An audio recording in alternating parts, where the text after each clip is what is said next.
there is a confession statement that she has confessed.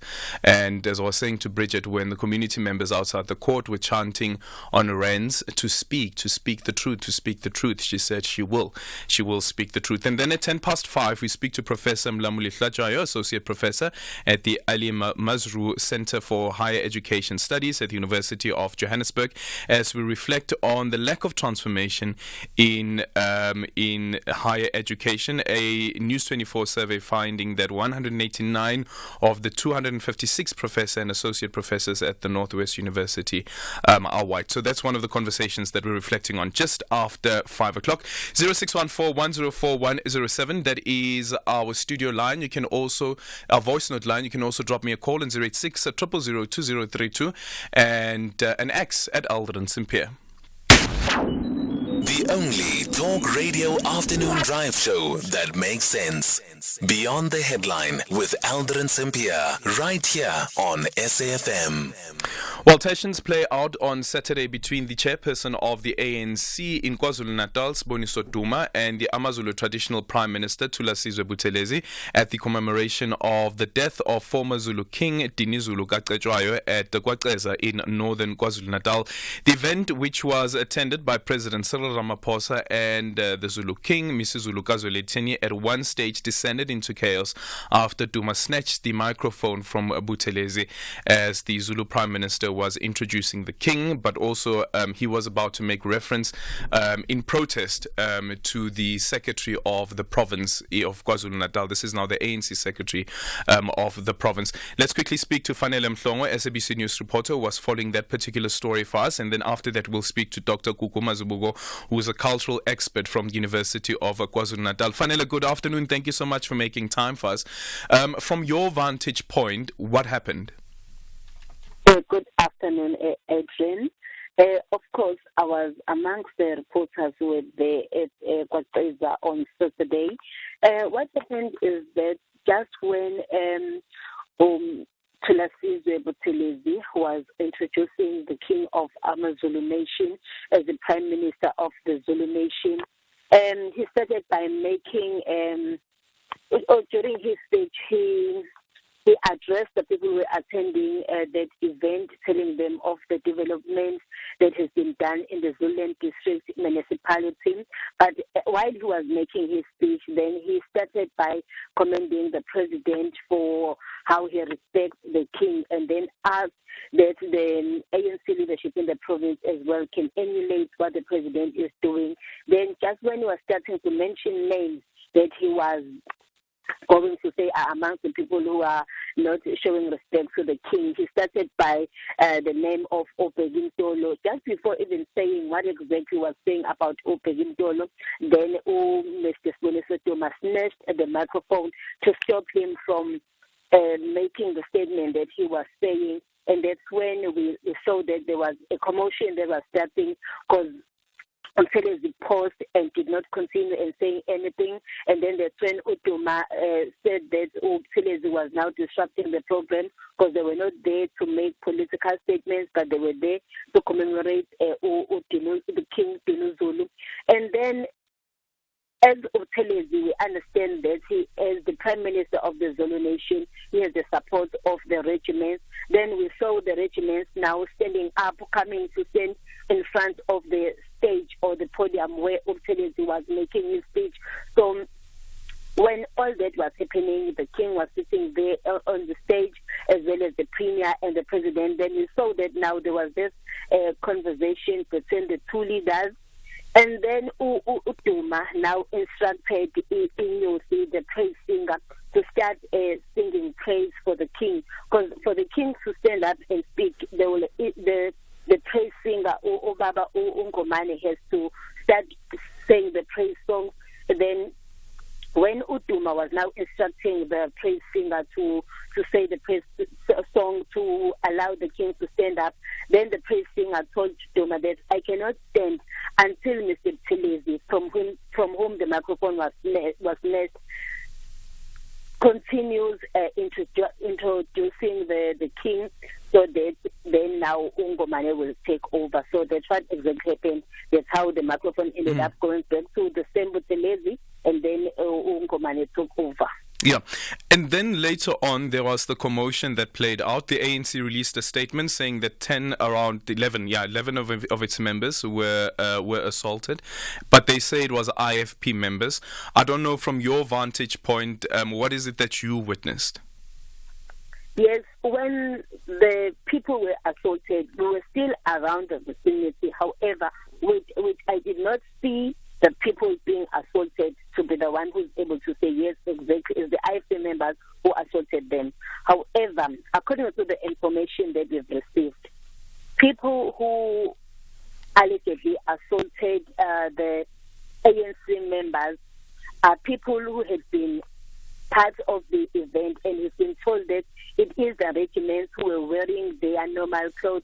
However, amongst the people who were there, we've been told that some were wearing some IFP regalia, although while we were there in the event, we could only I spotted just a handful of people who were wearing the IFP regalia. A majority of the people who were there, they were wearing the animal clothes, and some were wearing the T-shirts that were yellow and having they were wearing the yellow T-shirts which were made for the event or for King Zulu, as well as some of the people who were wearing the normal ANC regalia. Thank you so much for your time. Fanele Mhlongo, the SABC News reporter based in KwaZulu-Natal. Dr. Gugu Mazibuko is listening into that conversation. Dr. Mazibuko, good afternoon. Thank you so much for making time for us. From what you witnessed on TV and later on what the likes of Fanele Mhlongo are explaining around what happened, what's your reading into whether protocol was followed or not? Good afternoon, Adrian, and listeners. Thank you for having me. What I witnessed over the weekend, it was a total disgrace, and unfortunately, it happened in front of very senior two people, the president as well as the Zulu King. What I can say is that yes, we do understand that it was that event was a combination of both traditional and also government. But one thing that we need to know is that the king, his presence there, was representing all the past Zulu kings. I'm referring to the Zulu nation's ancestors. So when such events or ceremonies are taking place, where they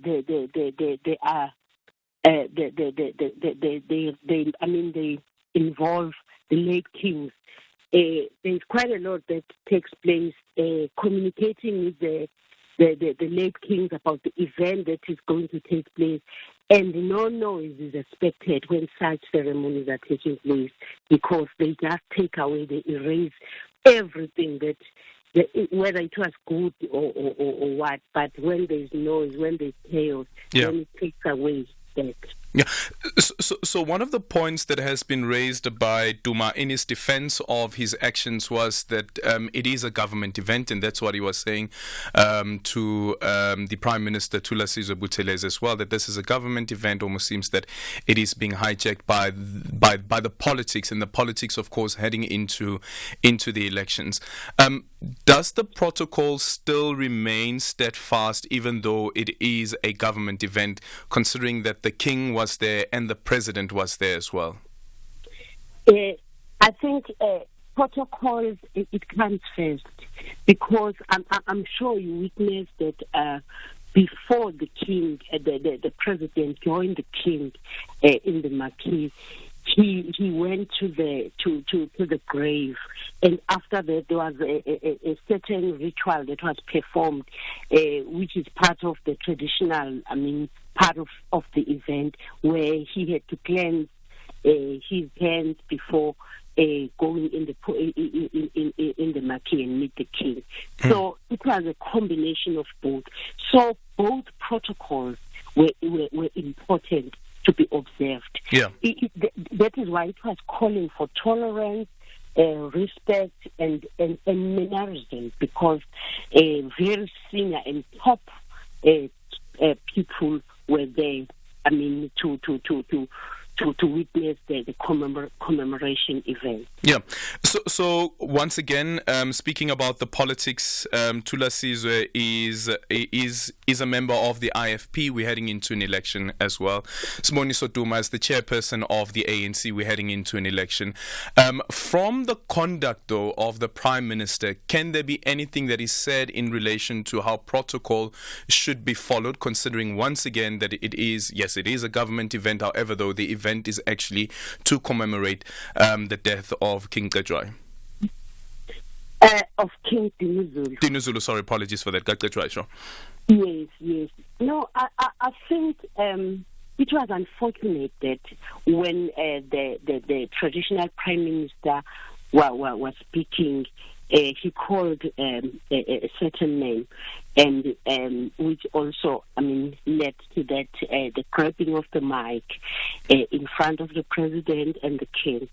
So I think, one would have expected, a high leadership qualities from both leaders. To make sure that there's nothing of that kind takes place. There were some ways that they would have avoided what happened on the stage. But I think because of political intolerance, then that's what we witnessed. That.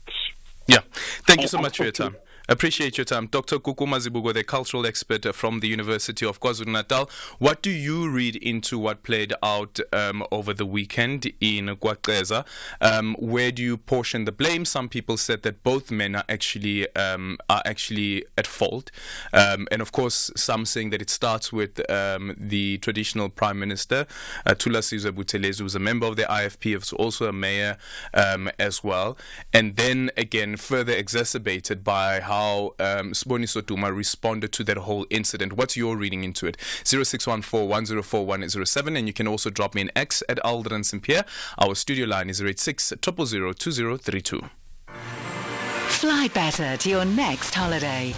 Book your flights with Emirates to a holiday in Dubai, London, Istanbul or Paris. Look forward to delicious regionally inspired cuisine, enjoy free-flowing premium drinks, and relax to your favorite movies on the way. Because it's not just about the destination, it's how you get there. This year, fly Emirates. Fly better.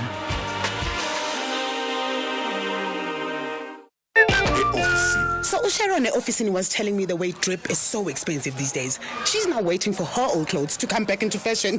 I say, Joza, while you're waiting, why not let your money do the things in a NetBank Just Invest account where you can get your money after 24 hours notice? Oganchani voiceman. In Jalo Mabel, you can earn up to 8.75% interest. Anyone can open an investment account via the Money app in under 2 minutes. See money differently. NetBank. We're a licensed FSP and registered credit provider. Promo rates apply. Attention filmmakers, are you ready? It's time to showcase the vibrant tapestry of KwaZulu-Natal's cultural heritage at the Simon Mabunu Sabela KZN Film and Television Awards, South Africa's ultimate celebration of cinematic excellence. In partnership with the SABC and KZN EDTEA, we champion innovation, paving the way for the future of cinema. This year, we go beyond imagination. Cut, edit your 1-minute submissions because call for entries is now open until the 28th of March 2024. For more information, you can visit www.kznfilm.co.za or follow us on social media platforms. Join the conversation using the hashtag SSA24. KZN Film, our kingdom is your stage. You are listening to Aldrin Sampear on SAFM. 0614-104-107, and you can also drop me an X at Aldrin Sampear, and our studio line is 086 000 2032.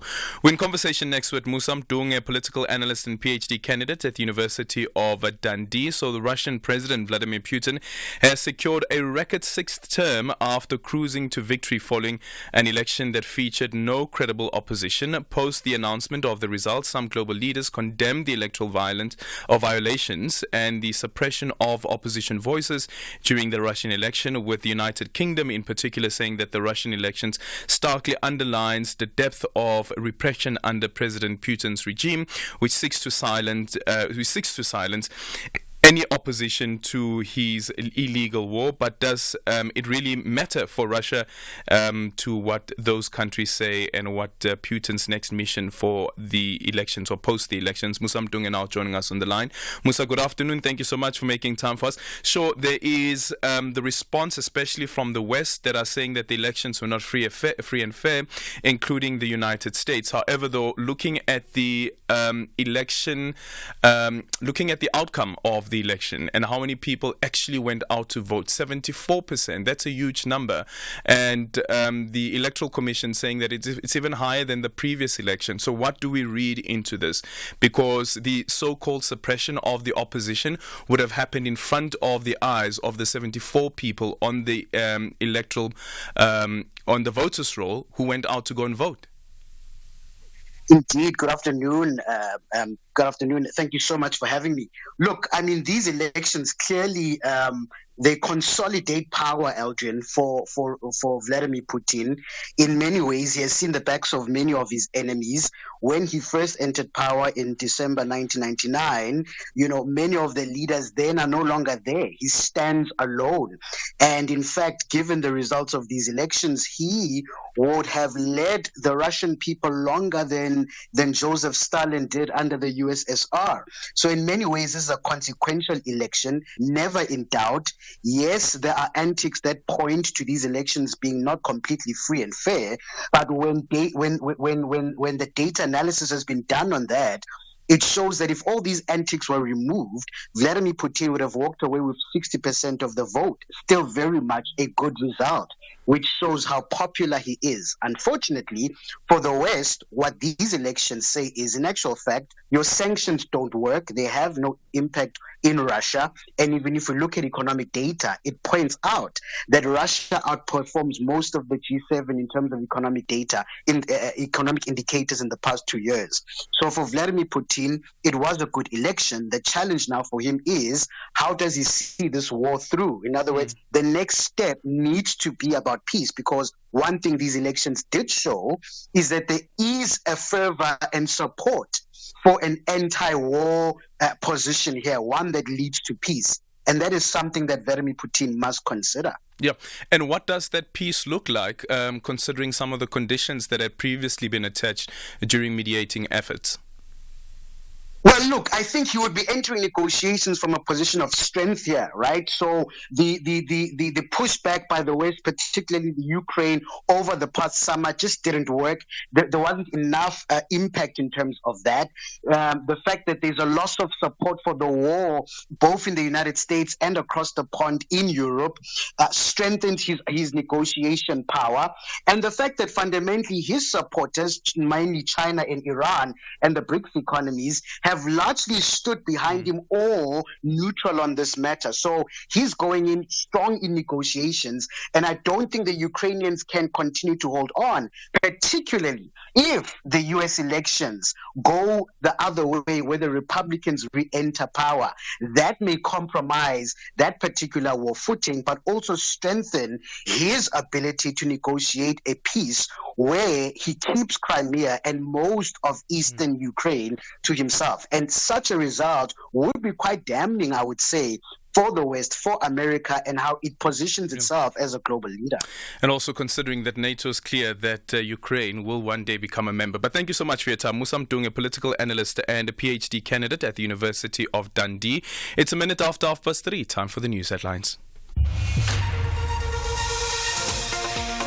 Good afternoon, I'm Anne Musa. In the headlines, anti-apartheid activist Dr. Matthew Sposa says the only way for South Africa to move forward as a prosperous and equal nation is to restore good governance across all spheres of government. He was speaking at the National Conference on 30 years of human rights in South Africa in Boksburg, east of Johannesburg. A 41-year-old woman from Olifantshoek in the Northern Cape who went missing on the 9th of this month has been found dead in an open playing field of a neighboring farm. And one man has died and another has been injured following a structural collapse in Amanzimtoti, south of Durban. I'll have details on these and other stories at 4. SAFM, guiding you through the rush hour traffic. And let's see what's happening on the roads with Rob Byrne. Good afternoon. Thanks, Aldrin. Good afternoon. A fairly busy one around Gauteng highways. First up, a big delay getting up through Midrand on your way to Pretoria. It's been a crash between Olifantsfontein and Samrand Road. Now that crash is back traffic all the way through just a bit beyond Allendale. So that's heavy, super heavy. In fact, Allendale Road right through to the crash at Samrand. Now it's also just been a collision on the N3 South near London Road. That's causing a delay both ways, north and southbound. So that as well must be fairly severe between Marlborough Drive and Modderfontein going south, and from Modderfontein up to London Road going north. There's the delay there. Also, crash on the N12 eastbound just past Atlas Road, so some delays from around about Rondebolt Road as you line up through towards Benoni and the Tom Jones exit. And there's crash blocking of a couple of lanes on the M1 North between 14th Avenue and Bayers Nordia, so that traffic on the way through to Randburg starting to backlog as well. Durban looks all right despite all the roadworks on the major sort of highways locally around Durban. Things getting through okay today. Cape Town, the M5 South, that's heavy from the Kuiberg interchange all the way down to Crombourne Road, and a big backlog into Mitchell's Plain. There's some load shedding, but I think there might be something else going on there. The M7 down towards the R300 and the R300 out towards the M7. Very heavy backlogs, unusual, even despite load shedding for this time of day. Rob Byrne, SAFM Traffic. This is SAFM Sports with Duming Khapele. And time for sports update with Duming Khapele. Well, the president of Ghana was here last week. Yeah. And there's Africa Games happening in Ghana. In Ghana. Yeah. And our team, the hockey team, men and women, have decided to pull out. Yes. I wish they would have raised the issues with the president. But anyway. Sports. Anyway. Let's focus on sports. But a very good afternoon to you. Starting off with hockey. Team SA's men's and women's hockey teams have pulled out of the African Games currently underway in Accra, Ghana, over concerns about injuries due to the state of the pitch. In a statement, Team South Africa says that the surface of the pitch was unsuitable for an international competition and they couldn't risk injury on players that will be competing at the Paris Olympics in August. SA men's and women's hockey teams have already qualified for the games and preparations are in full swing for the tournament in Paris. Then in netball, the baby South Africa netball side are in action again this afternoon as they continue with their quest to qualify for the Netball Youth World Cup. The SA Under-21 side face Zimbabwe today, and that's at 4 p.m. after starting their qualifiers on a high with a 75-7 win over Tanzania and a 72-9 win over Zambia yesterday. Now, 7 teams are competing with 2 spots up for grabs to make it to the 2025 World Cup finals, and the young Proteas are favourites to not only qualify but also win the tournament. Here's head coach Precious Mthembu. And it's a typical South African thing in Africa. We have the facilities, resources. I think that just comes back with having no excuses really. We've had camps. We've been in contact with the players. We've got I'm sure some of the African countries haven't had the privilege of being together. We're staying in good hotels. The good food is good. The girls are in good spirits and looked after by neighbor South Africa and other stakeholders. So yeah, I think it's a team to look out for. We've chosen the top 12 girls who we think they're going to take us through to the qualifiers, and hopefully the youngsters who are upcoming will take us to the World Cup next year. Well, staying with netball, newly appointed Spar Proteas assistant coach Zanele Mdodana says that she's eager to make her mark on the development of the senior national team. She says that there's a great opportunity to contribute to the growth and success of the Proteas. Oh my goodness, it's taken me some time to take it all in, but I'm extremely happy. I feel very honored and just absolutely blessed to have been given this opportunity to contribute towards the success of netball in our country. Obviously, having played the game, having been there, understanding what the mandate is, which is, netball South Africa needs to be kicking those doors open now when it comes to being in the top 3 in the world, and we start being consistently competitive and really cause a couple of upsets. So I'm excited for what lies ahead. I know it's a mammoth task. I know the challenges and the pressure that's on myself and the head coach, Jenny van Dijk. But I think we are a good partnership. We're going to work well together and make sure that we keep the main thing.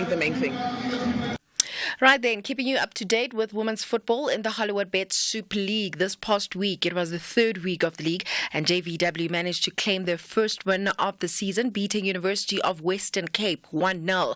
And then Mamelodi Sundowns ladies continued with their winning ways, beating UJ ladies 2-0. With the results, then it means that the Brazilians remain top of the standings and the only side to have won all 3 of their fixtures, while UJ are 4th on the log. Royal AM lost 2-1 to TS Galaxy. City Lads claiming a 4-1 win over Thunderbirds ladies, and those are some of your selected results. In rugby, Ireland coach Andy Farrell says that he's looking forward to facing the Springboks in July. The Irish retained their championship title with a gritty 17-13 win over Scotland in Dublin on Saturday. And the focus for Farrell's charges now turns to the sold-out 2-test series in South Africa, with former players and pundits worldwide long since debating whether South Africa or Ireland is leading the team on the planet. Now, Ireland beat the Boks in an epic pool clash in France last year, but their World Cup dreams were ended by losing finalists, the All Blacks, in the quarterfinals, and Farrell says that he's looking forward to that shot at the world's best. Ending things off with golf, Scottie Scheffler overturned a 5-shot deficit to become the first player to successfully defend the Players' Championship. That's in the tournament's 50-year history yesterday. Scheffler carded an eagle and 6 birdies in a closing 64 to finish 20 under par, a shot ahead of US Open champion Wyndham Clark and Open champion Brian Harman and Xander Schauffele. Now, Clark birdied the 16th and 17th to keep his hopes alive, but lipped out for another birdie on the last to force a playoff. With that said, it is a wrap from my side for now. I'll have more in the next hour. For SAFM Sport, ke nna Tumi Nkgapela. #SAFMBTH. For years, Outsurance has been saying they'll save you money on your car insurance, or you can ask for 500 Rand or 1,500 Rand cash if they don't. Here's Fundi, 46 from Brackenfell. I was not happy with what I was paying. I heard about the 500 Rand from Outsurance, but they give me lesser amount for my car. I'm paying 523 Rand on my 2013 Hyundai iX35. So here's how it works. SMS out to 30754. We'll give you a no-obligation car insurance quote. If the quote is less than you're currently paying, you'll end up saving money on your car insurance every month. And if it's more than you're currently paying, you can ask for 500 Rand. And if you've been with the same insurer and claim free for 3 years or more, tell us you want 1,500 Rand. Give Outsurance a call. It's a win-win, you can't lose. SMS out to 30754 now.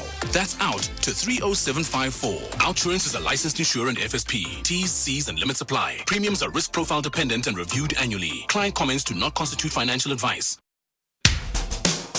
SAFM has signed a code of conduct that is enforced by the Broadcasting Complaints Commission of South Africa. Under the code, we are committed to giving news that is accurate, comment that is fair, and programming that is not harmful, does not amount to hate speech, or contain violence or explicit sex. If you think we are not living up to that code, then you can inform the Broadcasting Complaints Commission of South Africa. Direct any complaints in writing to the Broadcasting Complaints Commission of South Africa. PO Box 142365. Craig Hall 2024. Fax to 011-326-3198 or an email to bccsa@nabsa.co.za. For more information, please visit www.bccsa.co.za. Public Works and Infrastructure Minister Sihle Zikalala is proud to announce that the country will host Africa's largest sustainable infrastructure development symposium from the 17th until the 19th of March at the Cape Town International Convention Centre, where President Cyril Ramaphosa will also deliver a keynote address. The symposium highlights include the showcasing of progress on South Africa's infrastructure investment plan as adopted by Cabinet, unveiling a pipeline of top 12 infrastructure infrastructure priorities for project preparation and funding for the 2024-2025 financial year, the launch of South Africa's construction book, as well as the new international partnerships and cooperations. Brought to you by Infrastructure South Africa, an entity of the Department of Public Works and Infrastructure, South African government, leaving no one behind. You are listening to Aldrin Sampear on SAFM.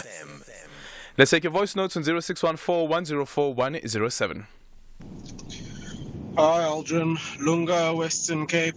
Just about Putin winning the elections and the war and possible negotiations for a ceasefire. I think the Russian majority has shown that they no longer believe in the kumbaya that is all of these international organizations that we need to, or that we found ourselves answering to, Moody's and all these different things that tell us what our value is. And he's decided to do things his own way. I'm not saying that it's a good thing, but it does show a mentality of because it's always been there doesn't mean it's going to work. Why would he go to negotiate when he's winning the war? That's the part that I'm kind of missing. But anyway, cool. Awesome show. Cheers. Good afternoon, Aldrin. Aldrin, I'd like somebody who can assist me here. The traditional Prime Minister of the Zulu nation, should it be a political person or somebody who's not politically inclined, or somebody who belongs to the IFP? Because now, according to my information so far, the two prime ministers that I know of, which were the first one was Mangosuthu Buthelezi, and now is another Buthelezi, and they are both from IFP. Is it something traditional, or what is the criteria that the king or the kings have used, to appoint traditional prime ministers of the Zulu nation? I thank you. Well, if memory serves me right, there were, I think, two prime ministers before Buthelezi. I could be wrong. There could have been one, but I remember that there was a prime minister before him. However, though, remember that Buthelezi was already prime minister when the IFP was launched. So I don't think being an IFP member is the criteria that is being used. However, though, this incident that has taken place now is bringing back into focus that particular role of the traditional prime minister and how the traditional prime minister is being selected. He is being selected, or she being selected by the king. So the king decides who the prime minister is going to be, and of course this is done through consultation as well. Some people have said that it should be somebody who is apolitical, not part of any political party. However, though, the former prime minister of the Zulu nation was also the founder of the IFP. 0614-104-107, and you can also drop me a text at Aldrin Sampear. This is Aldrin Sampear on Beyond the Headline. Well, this year, South Africa celebrates 30 years of our constitutional democracy and human rights. As part of celebrating this milestone, the Department of Justice and Constitutional Development is convening the National Conference to assess the progress and chart a way forward in advancing human rights since 1994. Joining us now to unpack the significance of this conference is Crispin Piro, who is the spokesperson for the Minister of Justice and Correctional Services, Minister Ronald Lamula. Crispin, good afternoon. Thank you so much for making time for us. The importance of having this conversation, but also reflecting on our 30 years of democracy, and also noting that amongst the guests and speakers that you have there are two, at least the ones that I've seen, two heads of the three arms of the state. Yes, thank you for having me, and good afternoon to our listeners. There's a saying that says to look back is to look forward sometimes, and that's precisely what we're doing. We are looking at how far we've gone in implementing the Constitution, particularly around human rights, reviewing some of the institutions that we have in place to enforce the Constitution, but also to start thinking about what is the way ahead, what should it look like in the next 30 years moving forward, starting immediately after this conference. We've had the privilege to be listening to all three arms of the state, the head of state, President Cyril Ramaphosa, the Chief Justice, Justice Zondo, as well as the Speaker of Parliament, Honorable Nosiviwe Mapisa-Nqakula. And all of them have presented various vantage points of where the state should be looking or should be going in the next, say, 30 years. One of the propositions that has been advanced by the Chief Justice, which he confirmed has been agreed to by the President as well, is entrenching further independence of the judiciary. Those are conversations that we need to continue having, and also start thinking about what does that mean from a policy proposition point of view. We know very well that judges, for instance, enjoy personal independence, as the Chief Justice put it, but can we truly say as an institution it is wholly independent, and what does that mean? So those are things that, for example, would require further interrogation and elaboration in a forum like this. But there are also other aspects, Aldrin. For example, when we look at the work that has been done by an institution like the Office of the Public Protector over the last 30 years, what does it tell us about where the gaps are in our human rights system as a society, and how do we address those? My personal favorite is if you look at what we have called equality courts across the country. We have equality courts in every corner of those countries, but when you look at the case law around them, it solely revolves around racism, and sporadically we see hate speech. But equality is not only around issues of race, and also freedom of expression does not only end at the inability to propagate hate speech. So those type of things are things that would require deep analytical consensus on, and then we're able to chart a way forward around what type of reforms do we need in place to entrench a human rights-based culture. And looking at the point that was raised by the President as well, still staying with the legal system, he says that our indigenous and customary legal systems were upended. They were suppressed, dismissed as harmful and uncivilized. And sure, there have been a few things that have been identified as being harmful, that was done in the name of tradition, in the name of culture. However, though, the alternative dispute mechanisms that come with having traditional courts. Indeed, and that's a very topical debate currently in society. What is the role of traditional courts? But yes, even generally how we approach jurisprudence. And we've seen that discussion came up early in our dispensation, 1994 or 1996, thereabouts, with the Ubuntu jurisprudence. But how further have we entrenched that across the board in our society? So those are things that we definitely have to put under the microscope and come out of this conference with definitive ideas and solutions around. One of the things we're speaking to right now as we speak, Minister Titiza is on the podium, and she's addressing the land question. And she says that as we speak now, we have reached almost 34% of land access to historically disadvantaged peoples. But what are the lessons that we've learned around the land redistribution program to date, and what needs to change around how we are going about that system? So that's also a discussion that would find expression throughout the conference. Thank you so much for your time. That is Crispin Piru, who is the spokesperson for the for the Minister of Justice and Constitutional Development. 0614104107, and you can also drop me an X at Aldrin Sampear. The African youth netballers have gathered at the Rembrandt Hall at the University of Pretoria. This is the 2025 Regional Qualifiers Africa. The journey to the Netball World Youth Cup Gibraltar 2025. Catch the glittering action of the 2025 Regional Qualifiers Africa from 17 to 23 March, live on SABC Sport on DTT Channel 4. Also available on SABC Plus and SABCSport.com. Proudly brought to you by SABC Sport. For the love of the game.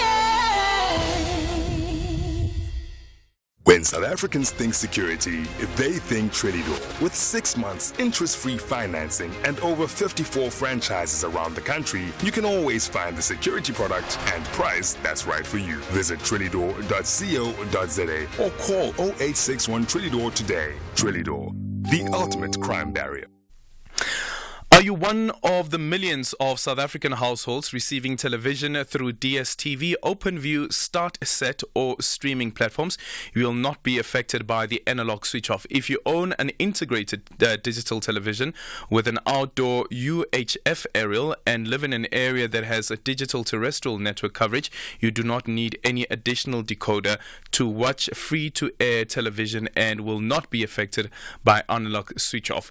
Visit www.dctv.co.za dct.gov.za/DTT-no/hyphen-u-new-2-models.html for a list of some compatible models on the market. Hashtag Chincha Ungasali. Hashtag Go Digital. For more information, send a WhatsApp message to 0600 625 458, or you can call 0860 736 832, or you can email support@sentech.co.za, web chat www.sentech.co.za, or Facebook Messenger @Sentech Ltd.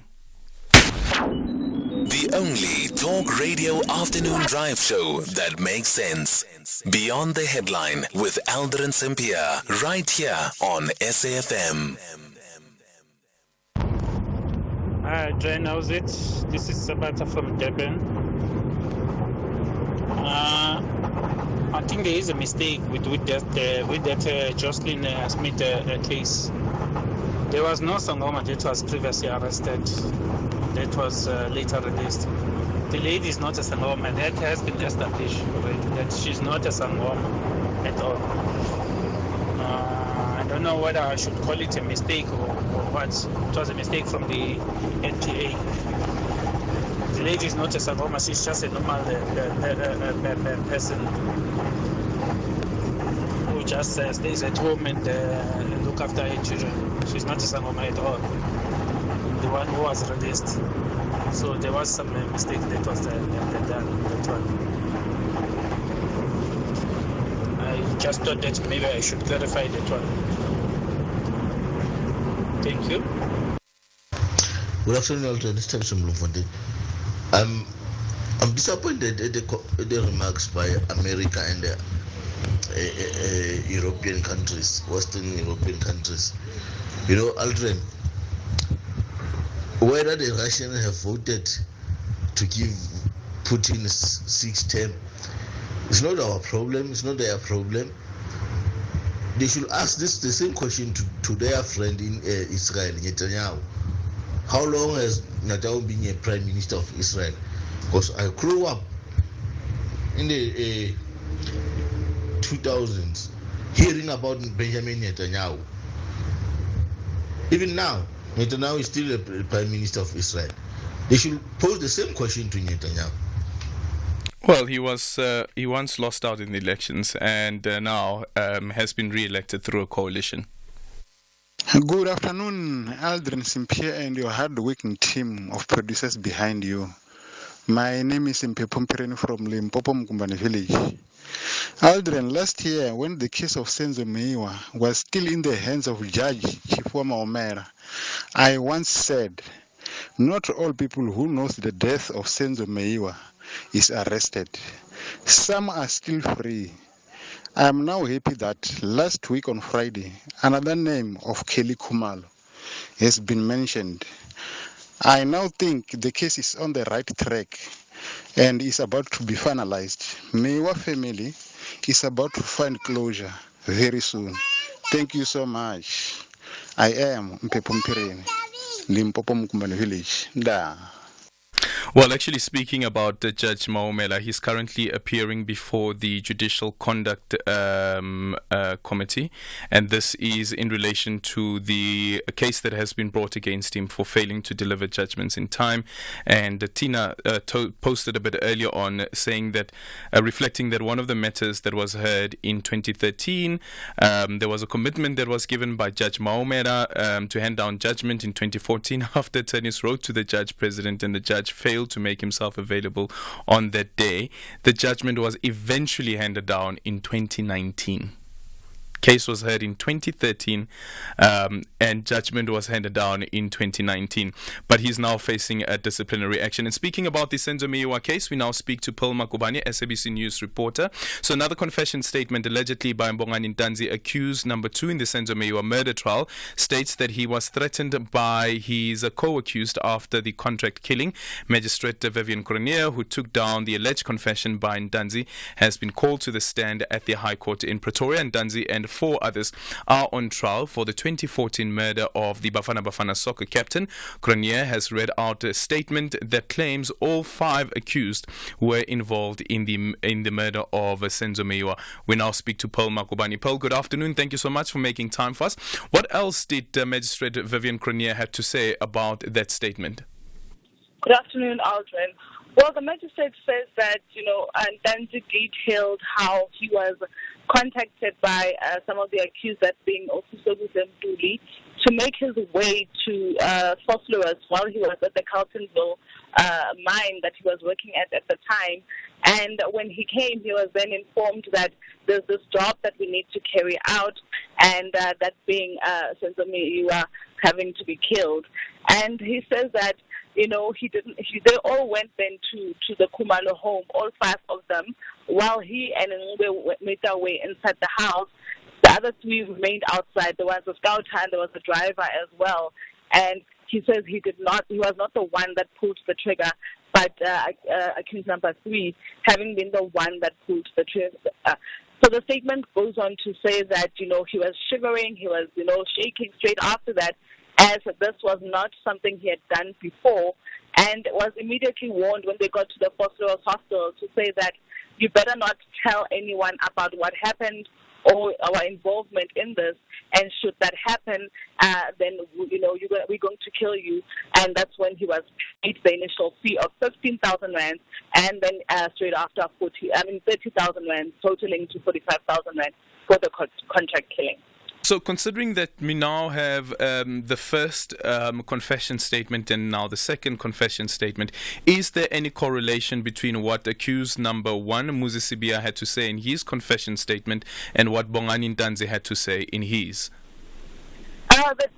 The statements are very different. Muzi's statement talks about 2 people, a Marco Buthelezi that contacted him alongside with Makambi Buthelezi. He says that it was just the 3 of them that went to the Phosphorus address, and while Marco and Makambi were the ones that went inside, he was scouting outside. He does not make mention of all the other accused that are before court in his statement.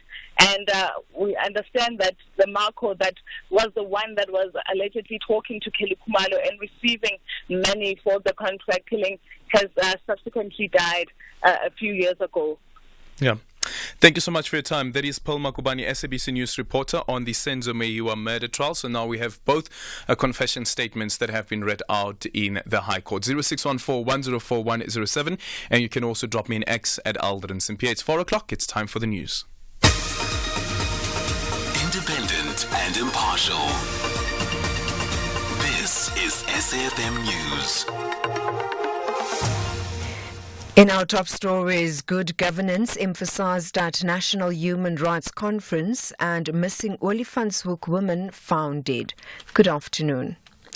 Anti-apartheid activist Dr. Matthew Sposa says the only way for South Africa to move forward as a prosperous and equal nation is to restore good governance across all spheres of government. He was speaking at the National Conference on 30 Years of Human Rights in South Africa in Boksburg, east of Johannesburg. The 3-day conference will see key stakeholders and government departments reflecting on the 30 years of South Africa's transformation agenda and efforts towards promoting democracy, development and human rights. Posa says good governance and accountability are crucial in protecting human rights of all citizens. The fact is that governance and accountability are without a doubt the critical tools to protect, promote human rights. But the bell tolls for human rights when the governance and accountability become displaced or sneered at. What I am saying is not rocket science, but it seems we have forgotten the spirit of the Bill of Rights and the purpose enshrined in the Constitution. South Africa has lost its way on good governance, and we need to restore that morality. We've lost our way on accountability. We need to restore the responsibility of being accountable. And now is the time to shine the light on corruption and all the negativity we experience in our government. In election news,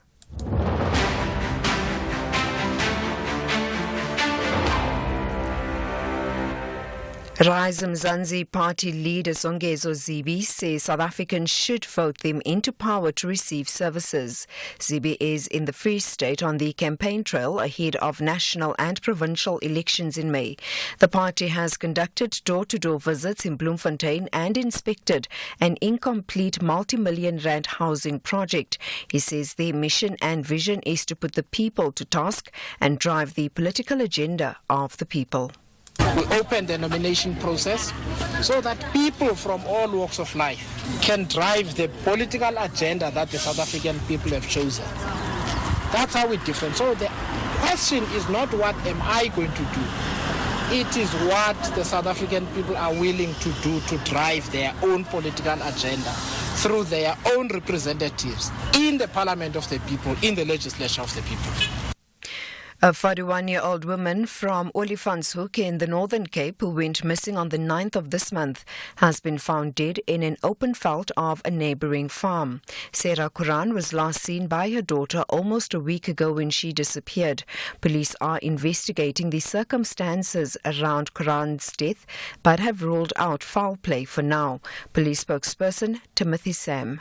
The police in Olifantshoek are saddened to find missing Sarah Koran, deceased, in an open field of a neighboring farm. The police are investigating the circumstances that led to her death and are ruling out foul play at this stage. Family of the deceased is duly informed. One man has died and another has been injured following a structural collapse in Amanzimtoti, south of Durban. It's believed a sandbank collapsed on the men who were working at a site. Advanced Life Support paramedic spokesperson Gareth Jameson.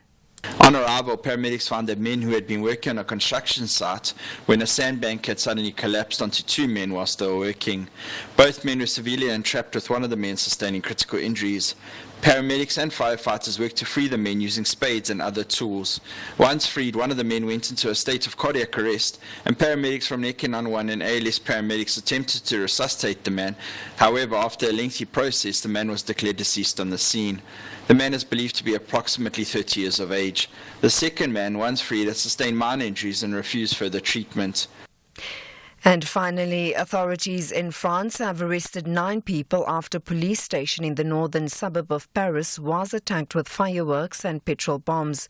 The attack on Sunday night came after an 18-year-old man from the area was killed in a collision with a police car. The BBC's Hugh Schofield has the details. Video on social media shows the police station at La Courneuve being lit up by a barrage of missiles, mainly fireworks adapted for the purpose, which are today a commonly used weapon by French rioters. About 50 youths were involved, and they dispersed after police reinforcements arrived. Police say the attack is linked to the road accident 4 days ago, which killed an 18-year-old from La Courneuve. The police version, contested by his family, is that he refused to stop when ordered to by a police patrol and then collided with another police vehicle as he fled the scene. Recapping the top story, anti-apartheid activist Dr. Matthew Sposa says the only way for South Africa to move forward as a prosperous and equal nation is to restore good governance across all spheres of government. He was speaking at the National Conference on 30 years of human rights in South Africa in Boksburg, east of Johannesburg. For SAFM News, I am Anne Musa. Coming up in your sports this hour, Ellis explains the choice of Loftus Stadium for Banyana Banyana versus Nigeria finale, and the Olympic great Kenny announces retirement. More details at 4:30. SAFM, guiding you through the rush hour traffic. So quite a heavy afternoon around the country. We've got this earlier crash on the M1 North at New Road, beg your pardon, up at Samrand Road. It's just been shifted to the side, so all the lanes are open, but it's a really big backlog to clear away from sort of Yatske Bridge territory. So just north of Buccleuch, you'll hit the traffic, and it goes all the way up through to the crash just before Samrand. There's been a collision involving a lost load and multiple lanes closed, 14th Avenue through to Bayers Nordia on the N1 North. So there's the backlog. Had a crash in on the N3 M3 at London Road. Now, that's equally heavy north and southbound. Northbound from Linksfield, southbound from Marlborough Drive in towards London Road at Alex. Some big backlogs there. Going out of Durban, there's been a crash at Paradise Valley. It's normally a broken down vehicle this time of afternoon, but it's a collision scene today in the roadworks, so very heavy already, backlogging from Pavilion Mall on your way towards that M13 Pinetown split. And Cape Town, quite a bit going on there. There's some protesting by Elsie's River residents, so parts of Viking Way around Holt Road, and then Valhalla from Holt Road and Avonwood going south towards the Valhalla sort of the greater area towards the airport, if you like, that section of Valhalla. That's all closed, so there's a lot of traffic disruption in and through that Elsie's River. And there's also been a crime scene. Some security officers have been shot today on the M7, Jakes Kerbell Drive, in front of Samora Michelle. So there's very heavy delays on the M7 from Govan and Becky going into Mitchell's Plain, and quite a big backlog leaving Mitchell's Plain heading north towards Philippi area as well. Rob Byrne, SAFM Traffic. Stay safe on the roads. SAFM is with you. Introducing a collection of Audi Black and Urban Special Edition models crafted for the bold and curated for the progressive. From the sporty Audi S3 and elegant A4 to the distinctive Q2 and Q3, each vehicle has been created to be an extension of your identity. Style, design, comfort and technology is yours to own with a guaranteed future value and a competitive monthly installment through Audi Financial Services. Visit audi.co.za to discover more. Public Works and Infrastructure Minister Sihle Zikalala is proud to announce that the country will host the largest sustainable infrastructure development symposium from the 17th up until the 19th of March at the Cape Town International Convention Centre, where President Cyril Ramaphosa will deliver the keynote address. The symposium highlights include the showcasing of progress on South Africa's infrastructure investment plan as adopted by Cabinet, unveiling a pipeline of the top 12 infrastructure priorities for the project preparation and funding for the 2024-2025 financial year, the launch of South Africa's construction book, as well as the new international partnerships and cooperations. Brought to you by Infrastructure South Africa, an entity of the Department of Public Works and Infrastructure, the South African government leaving no one behind.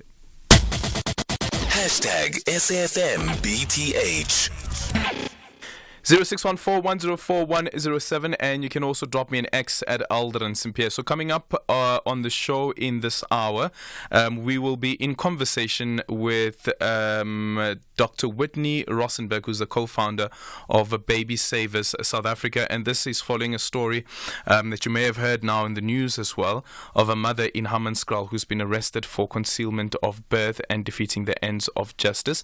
So that conversation is coming up in the next short while. We're still hoping to see if we'd be able to get somebody to speak on what transpired in the Jocelyn case. Jocelyn Smith case. Tomorrow will mark exactly a month since he's gone missing. A fourth suspect has been arrested and appeared in court earlier on today, and reportedly there is a confession statement from this individual who's a friend of Jocelyn's mother, Kelly. And then coming up at around a quarter to 5, we'll speak to an organization that is bringing sports to the township in Mamelodi, but interestingly also introducing sports like tennis, because sometimes tennis is seen as an elite sport and not a sport being played in townships. You're more likely to find boys and girls playing football, soccer, and perhaps even netball sometimes, but not so much when it comes to tennis. So we'll be speaking to Sizwe Radebe, who's a coach and co-founder of Impilo 0720 Sports Center of Excellence. 5, 4, 3, 2, 1. 10 past 4. 10 past 4.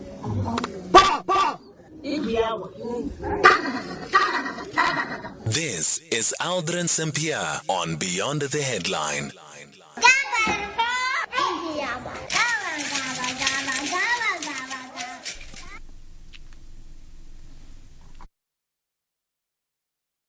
It's back in Durban. Adrian, another own goal from the ANC, their leadership in KZN. This Duma guy, Aibo, how he attacks the traditional prime minister in front of his home crowd, in front of his indunas, in front of the chiefs. I mean, this guy, he doesn't understand this simple principle. One chief represents like a whole tribe, you know. Each chief represents his homestead, village, and that sort of thing. So he thinks in his mind, just because he doesn't like what the chief is saying, he should just grab the mic and just bully the traditional prime minister as he did. Wow, another own goal. Thanks to him, the ANC is never coming back to power. Thank you. Good afternoon, Aldrin. This is Sakile Ntsubeni from Kwamhlabyalengan. Aldrin, how I wish to know how the NATO members feel after learning that Putin has been able to retain his presidency, because I know that those people do not wish Putin anything good. Thank you. Afternoon, Aldrin, hearers of the station. You see, the radio station sometimes must teach. As Africans, we don't say you to the parents or elders or any authority. We don't say wena silo okufanele usukume. Wena silo okufanele usukume. We don't say. We start the sentence in the ending to the beginning. The way he was talking, I don't know. You see, look, the praise singer can't praise the king when he's still sitting down. So the king must stand up. Then on the way to podium, then the praise singer must start praising the king. Thank you, Aldrin. Thank you. Bye. You are listening to Aldrin Sampear on SAFM. It is now 13 minutes after 3 o'clock. We're in conversation next with Dr. Whitney Rosenberg, who's a co-founder of Baby Savers. A mother from Hammanskraal has been arrested for the concealment of birth and defeating the ends of justice. The mother gave birth to triplets on the weekend at a home and buried the newborns in a shallow grave. The police are conducting a post-mortem examination to determine the cause of death. In light of the incident, we ask what leads a mother to conceal the birth of her children, and what options would be available if mothers are unable to take care of the children. We speak to Dr. Whitney Rosenberg. Dr. Rosenberg, good afternoon. Thank you so much for making time for us. What other information did you hear about this particular incident? Good afternoon, Aldrin. No, I don't have any further information about this particular incident. I did read the news report, and it's a very sad story. I think from my side, it indicates that, you know, the dire and desperate need that women have to get alternative options and to get help. So according to the Sowetan article, there was one child who was stillborn, another child then died a couple of days or two to 3 days later. We're not too sure about the last born, but the mother has now been arrested. At least that's the part that we know. Considering also that there is a stillborn baby in this entire story that we're speaking about, what does that then point us to? So in most cases, that would be a concealment of birth case, as indicated by the article, and the police would have to investigate whether the mother was attempting to conceal the birth of her child. They would then also, as indicated by the article, have to determine when the time of death of the child was. Verify that the child was indeed stillborn, and that the child did not live and was then anything else was done to the child and deliberately killed. So they would have to do that whole process of investigating and before they can successfully prosecute the mother. But as I pointed out, you know, this is a very sad story, and it indicates how desperate women are. And we can only allege, we can't, say for certainty, but it seems that this mother had limited access to hospitals or to pregnancy counseling. That the fact is, and I'm drawing that from the fact that the second child then died a few days later. So it points to the fact that the mother was unable to get medical help, and she did not probably know where to go to seek out that help. I'm so sorry, Dr. Rosenberg, but what do you base that on? As I said, I base that on the fact that the second child died 2 days later, which tells me the child must have been sick. And then I'm assuming that why did the mother not seek out medical attention or help if she knew that the second child was sick and that the first child had died? The article also says that the mother was admitted to hospital with her daughter, which I'm assuming, if I've read correctly, that is the third child because she had triplets. So I don't believe, by just the limited information that I have, that this is necessarily an intentional act. But again, I can't make assumptions. I'm just going on based on what the article said in the Sowetan. Yeah, because sometimes as well, we speak of the postpartum depression and the impact that it can have on a mother, and sometimes the drastic action that a mother can take. Yes. Yeah, we can't rule that out. Postpartum depression happens, and many women do not have the knowledge or the resources to seek out the assistance that they need. Also, admitting to postpartum depression is also another thing that most women that find themselves in those situations have difficulty in doing, so they don't know to seek out the necessary help. Yes. Mm-hmm. And we hear again from this article being run in the Sowetan that there's a 51-year-old woman that assisted this 32-year-old woman in concealing or burying the stillborn baby in a shallow grave in their yard. I don't know, what's the level of responsibility that is required from an elder who is 51 years old, who is a mother as well? What do they do in such a particular case, if indeed it is a postpartum depression? Well, I'm not a criminal lawyer, so I don't have any, can't speak to that. I can only speak to the fact that what we can assume the woman's situation was. And unfortunately now, in South Africa, an outdated statistic is there that 3,500 babies are abandoned every single year in South Africa, and that statistic is from 2010. So we know that the numbers, due to the increase in poverty and the effects of COVID, those numbers are a lot higher.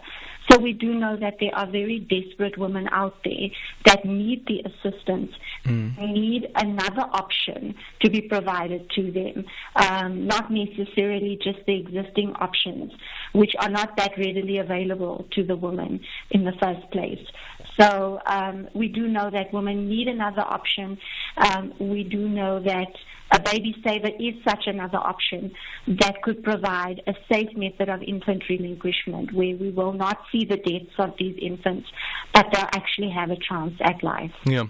Do we as South Africa keep statistics of abortions in the country compared to the backyard, back route abortions that also take place? Because again, it comes with this level of shame that is attached to it as well sometimes when you decide to go the abortion route instead of seeing through the pregnancy and giving birth to a child, and then later on, as you say, the option of giving up the baby.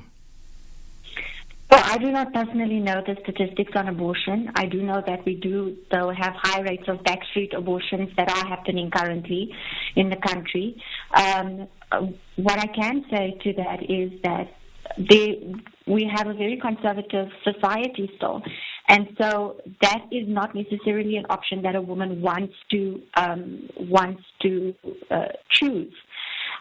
We also know that there's lots of red tape when it comes to adoption. So even if you are over the age of 18, we've seen in previous cases last year where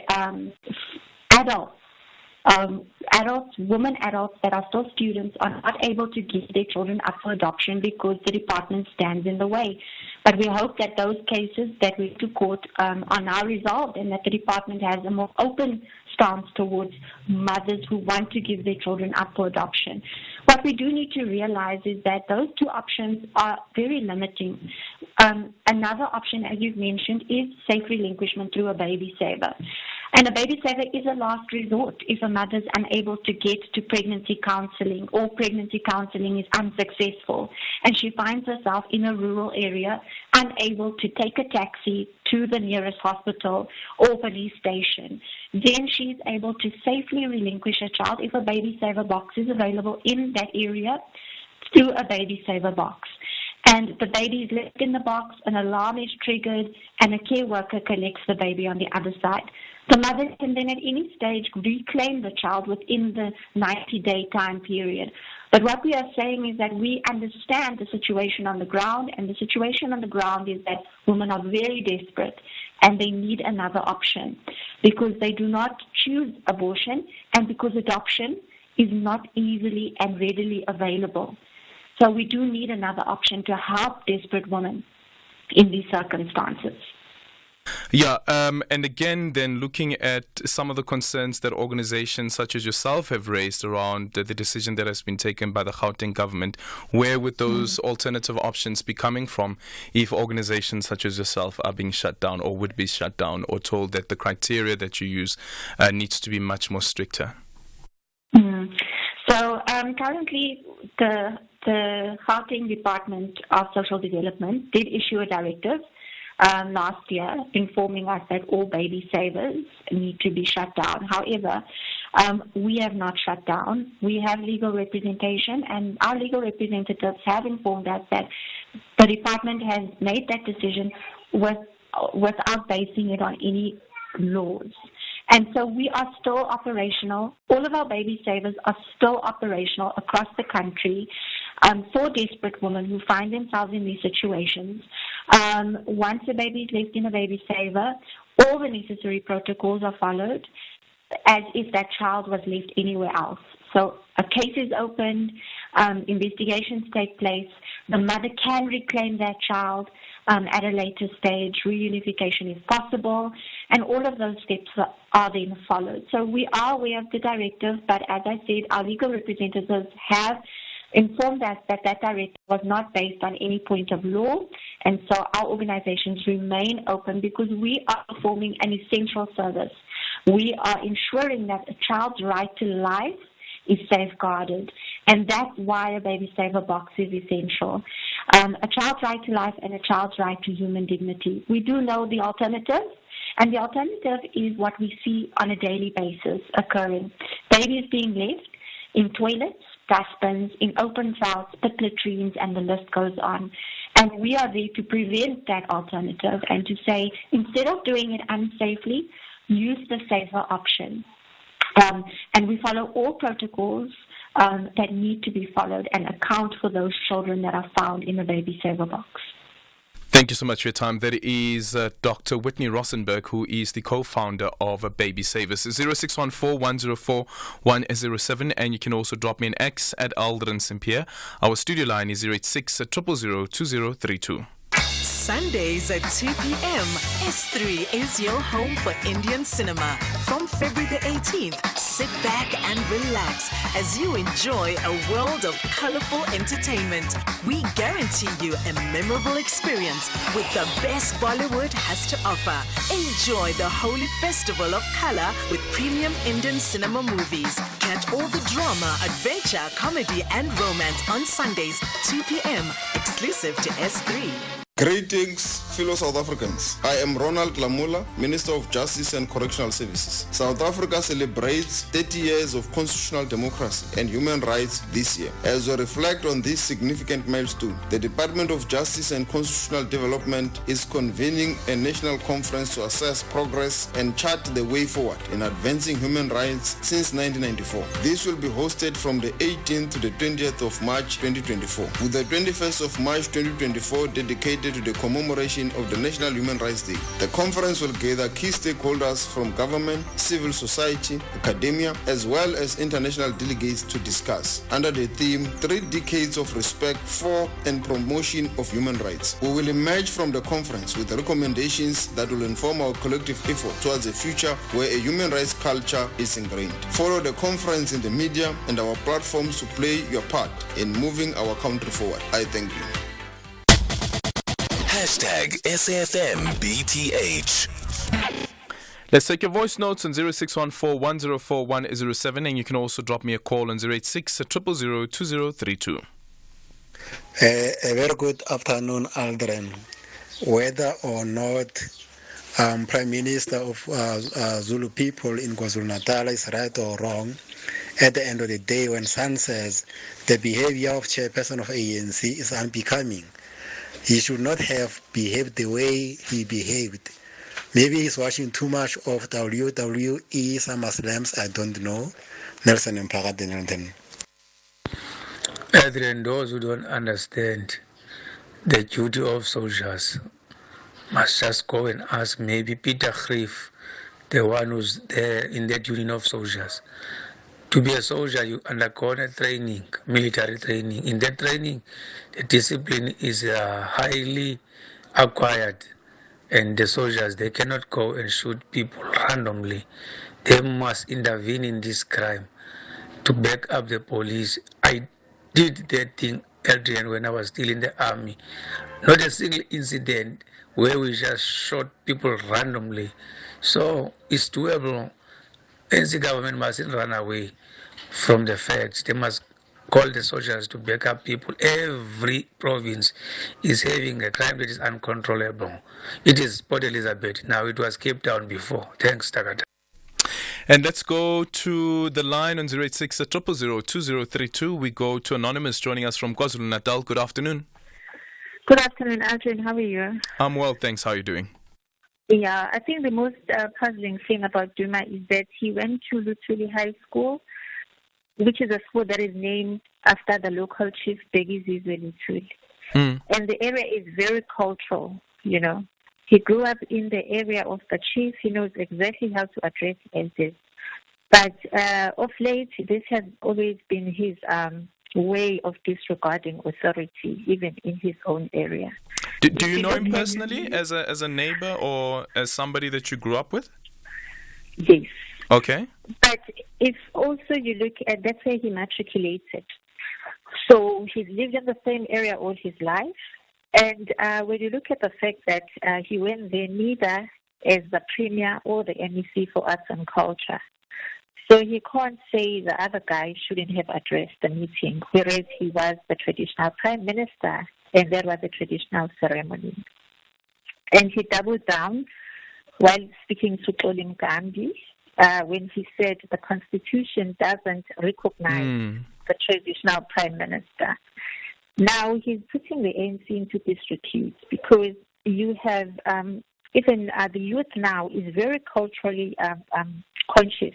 They celebrate who they are, and even in his own village in Kambini, they actually do all those traditional ceremonies, organized to go to Mhlangeni and all that.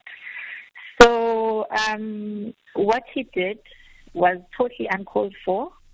If he felt that first of all, whatever the traditional prime minister would have said, it would have been something that he had actually discussed with the king. There was absolutely no way that he would have brought the king into disrepute. Yeah. Because he wasn't there as an IFP official, but he was there as a traditional prime minister. Thank you so much, Anonymous, there from KwaZulu-Natal. And that has been my thinking as well, that if the Prime Minister is articulating on behalf of Isilo that we have a problem when it comes to some of your ANC leaders in the province, that they do not take leadership from the leadership that has been shown by the President, like, for instance, Ubheki as well, the reference that was made to the Begintuli, who is the secretary of the ANC in the province. Does this mean that that is the same view? Unfortunately, we couldn't hear the entire view, but does it mean that that is the view of Isilo, which was then being articulated by the traditional Prime Minister? 0614-104-107, and you can also drop me an X at Aldrin Sampear. Time for the news headlines. Good afternoon, I'm Anne Musa. In the headlines, the Independent Electoral Commission is encouraging eligible voters who will not be at the registered voting station on voting day to make an application with the IEC to vote at any other station. Anti-apartheid activist Dr. Matthew Sposa says the only way for South Africa to move forward as a prosperous and equal nation is to restore good governance across all spheres of government. He was speaking at the National Conference on 30 years of human rights in South Africa in Boksburg, east of Johannesburg.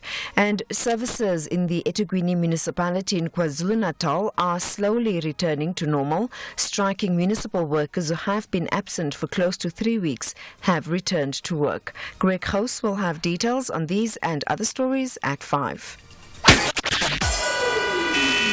SAFM. Guiding you through the rush hour traffic.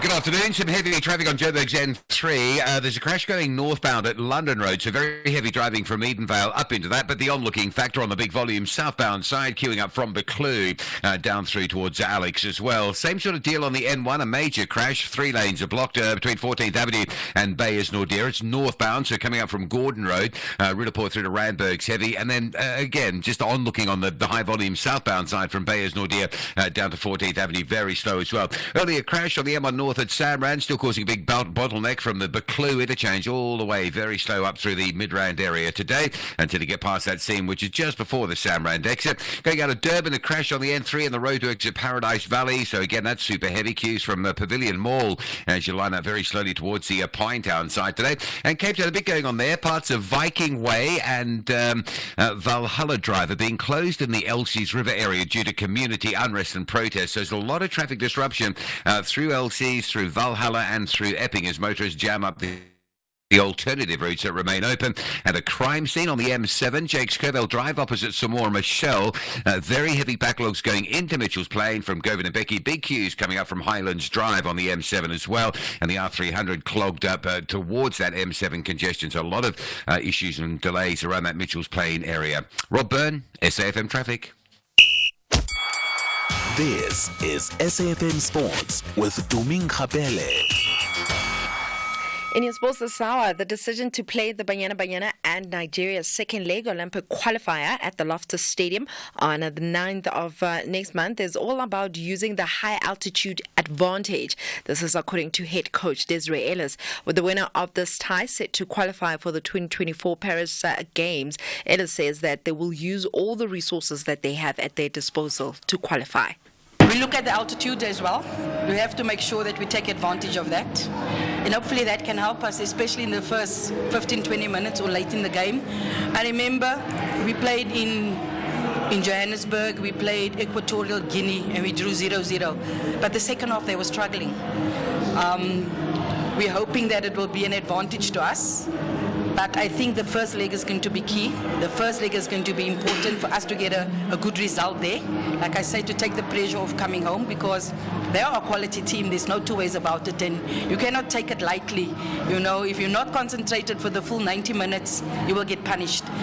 If you're not concentrated or you don't take your chances, they will get one and they will put it away. So we got to make sure that we outscore them. We got to make sure that we don't concede. I always say that because we are going to create chances. Doesn't matter who we play against. We have created chances, but it's now about taking those chances, getting the shots on target to goals, getting that closer, because the more you get shots on target, the more you have an opportunity to score goals. But it's going to be a battle, and we have to be ready for that battle.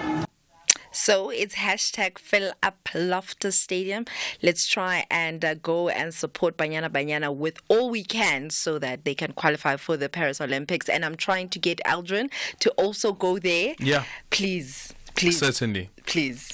If you secure the tickets, a nice suite, I'll come and join you. Aldrin Elsewhere, Manchester City manager Pep Guardiola has criticised the international break that will see him lose his players for 2 weeks for friendly matches. The Manchester City boss insisted that he won't watch his players represent their country as he faces an anxious wait to see who survives ahead of the final stretch of the season. City are still fighting on 3 fronts with another treble a possibility.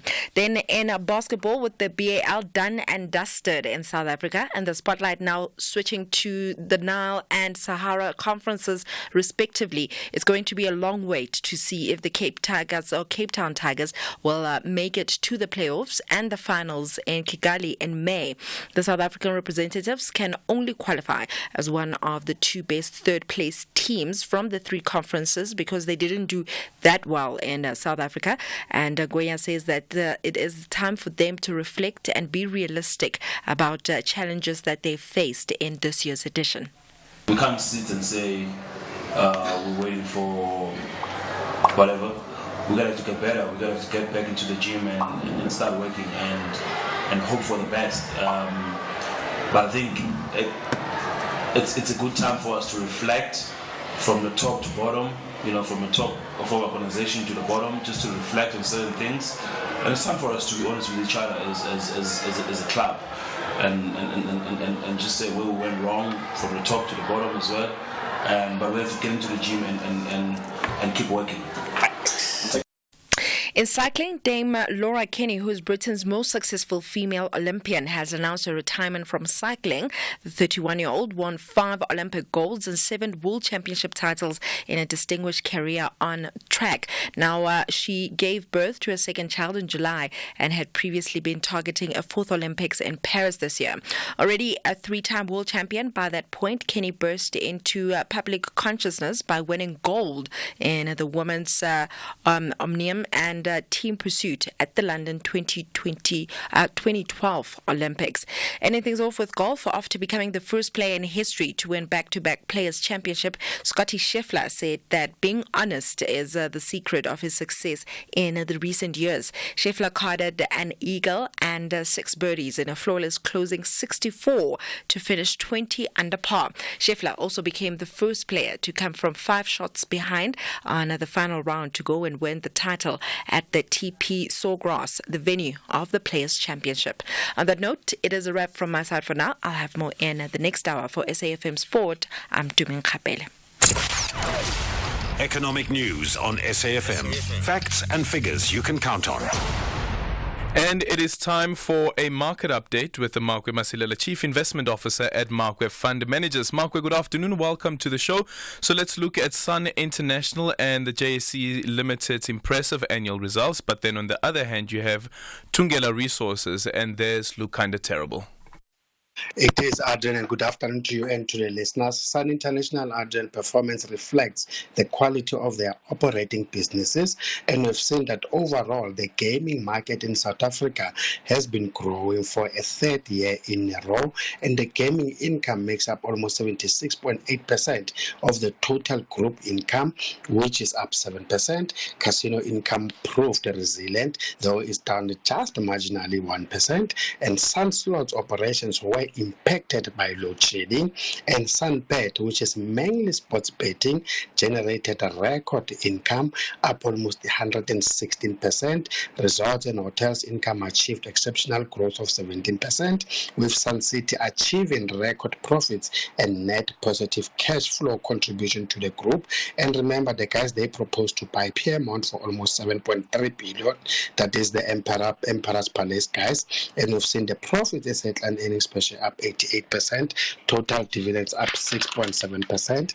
With the JSE, the results were decent, and they continue to invest in defending the core trading activity with by building new services across asset classes, that is in the private capital raising, information services, and JSE investor services. With non-trading revenue up 36.8%, their revenue grew by 6.2%, profits as headline earnings earnings per share up 12% and dividend per share up 2%. And Tungela, we know that the guys have seen a significant decline when it comes to coal prices, down almost 55%. And there was also poor performance coming out of Transnet. And then there was some late arrival of 7 vessels in December, which led to a decline in plant sales, revenue down 40%, profit as headline earnings per share down 73%, and dividend per share down 80%. And let's look at international and local markets, the developments there. Now, this week, the front and center will be interest rate decisions, and that is the Bank of Japan and Australia tomorrow, US Fed Wednesday, the Bank of England on Thursday, and our local interest rate decision will be next week Wednesday, but our consumer inflation this Wednesday. And ahead of all that, the rand's volatility continued, and unfortunately dropping as the dollar firmed, and weaker commodity prices exacerbated the situation. And we've seen Chinese data showing that the economy kicked off the year on a very strong note. That is, their retail sales going up better than expected, industrial production, their fixed asset investment as well performing well, and oil prices continue to heat up as Ukraine stepped up their attacks on Russian energy infrastructure. Brent crude is up 0.4% at $85 a barrel, and gold traders are cautious, that is ahead of the US central bank rate decision. Then the yellow metal is very sensitive when it comes to interest rates. We see gold is up 0.2% at $2,160, but platinum is down 1.8% at $916. The DAX, just like the FTSE, are flat. CAC down 0.2%, but the Dow is up 0.4%. S&P up 1%, but the JC unfortunately joined the European peers, is down 0.8%, and we've been tracked mainly by our financials, which are down 1%, resources down 0.6%, industrials down 0.4%. The rand now weakened almost on 0.9% to the US dollar, is now trading at 18.93, 24.10 to the pound, and 20.61 to the euro. Thank you so much. That's Makwe Masilela, Chief Investment Officer at Makwe Fund Managers. 0614-104-107, and you can also drop me an X at Aldrin Sampear. This is Aldrin Sampear on Beyond the Headline. We are saying to JP Smith, you are not the law. You are simply an MMC. And if everybody in the Western Cape is afraid of you, we're not afraid of him. He's not a goddess of South Africa. He's not God. Everybody in the Western Cape, in the DA and so on, when he speaks, it's like it's God or Gabriel speaking. He's not Gabriel. Gabriel, you've gone too far. Gabriel, you've gone too far, and you should hang your head in shame. For these wounds I cannot stay. You've gone too far. You broke my heart. You've gone too far.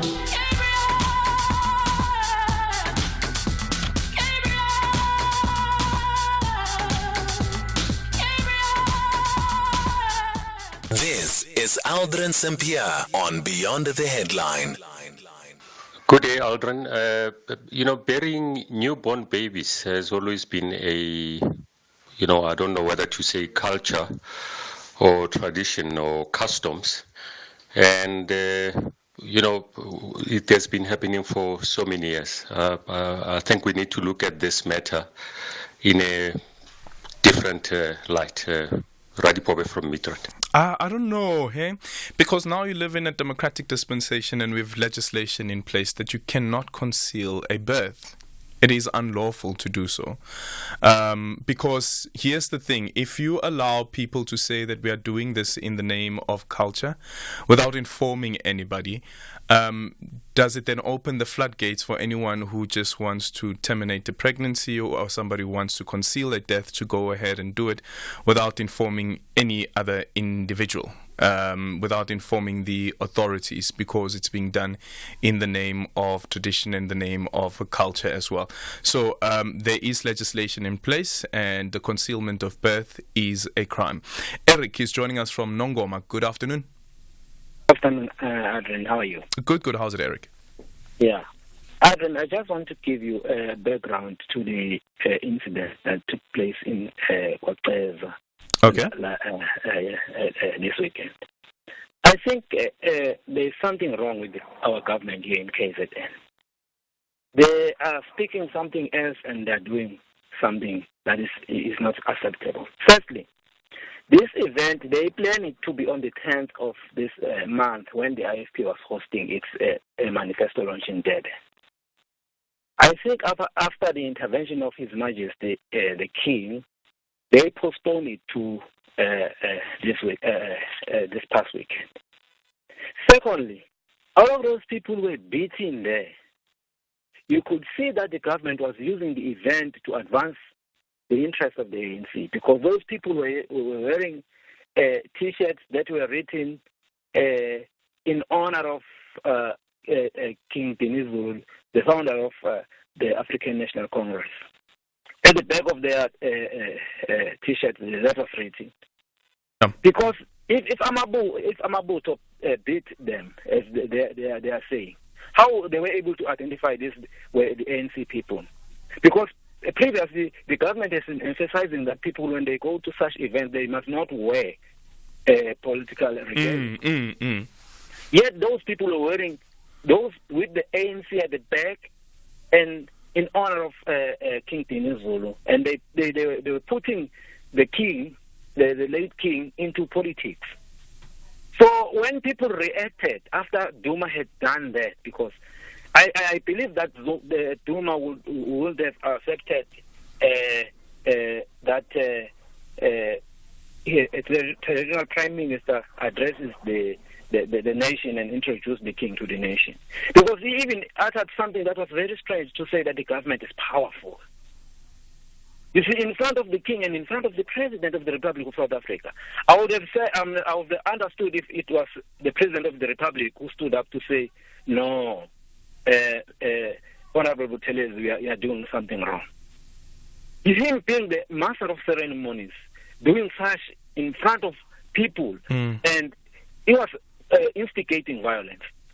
Because we know that there are political differences with Thulasizwe Telezi, because I think what Thulasizwe Telezi, the traditional premier, was trying to address there is that Duma himself, in one of the TikToks that are circulating around here, he even said he doesn't recognize Buthelezi as the traditional prime minister, spitting on the decision of the king.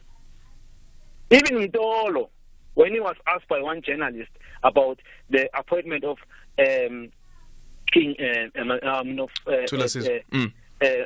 Thulasizwe Telezi as the prime minister, he also claimed ignorance to that effect.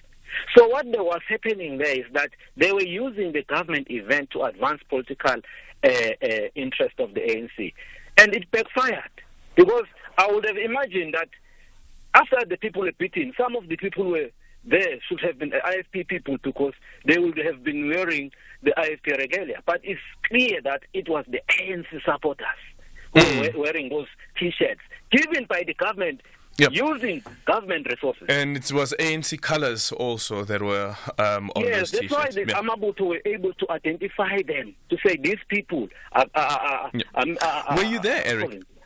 No, I was not. Okay. There, but So earlier on, we spoke to one of our reporters who also, because remember that the ANC issued a statement and said some of its members were attacked, but they're specifically speaking about the IFP, that they were attacked by members of the IFP. We spoke to our reporter Nonkulego a bit earlier on, and she says, well, there was a handful of IFP members that were at the event, distinctly, clearly, these are IFP members with the IFP regalia on, but the majority of the people were in their traditional attire. Does it make any difference from your end at all, if indeed it is proven that the IFP members were involved in the attack of ANC members?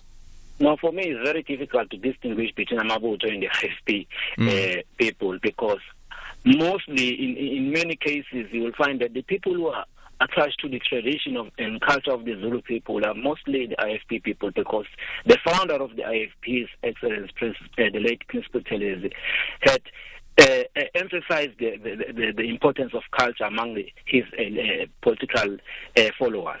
Yeah. But I don't want to say that it was IFP supporters who beat the ANC supporters, because Amabuto, in our culture, are independent people. Okay. In the pictures that were circulating there, I could see some people who are not the IFP who were there, who were among Amabuto.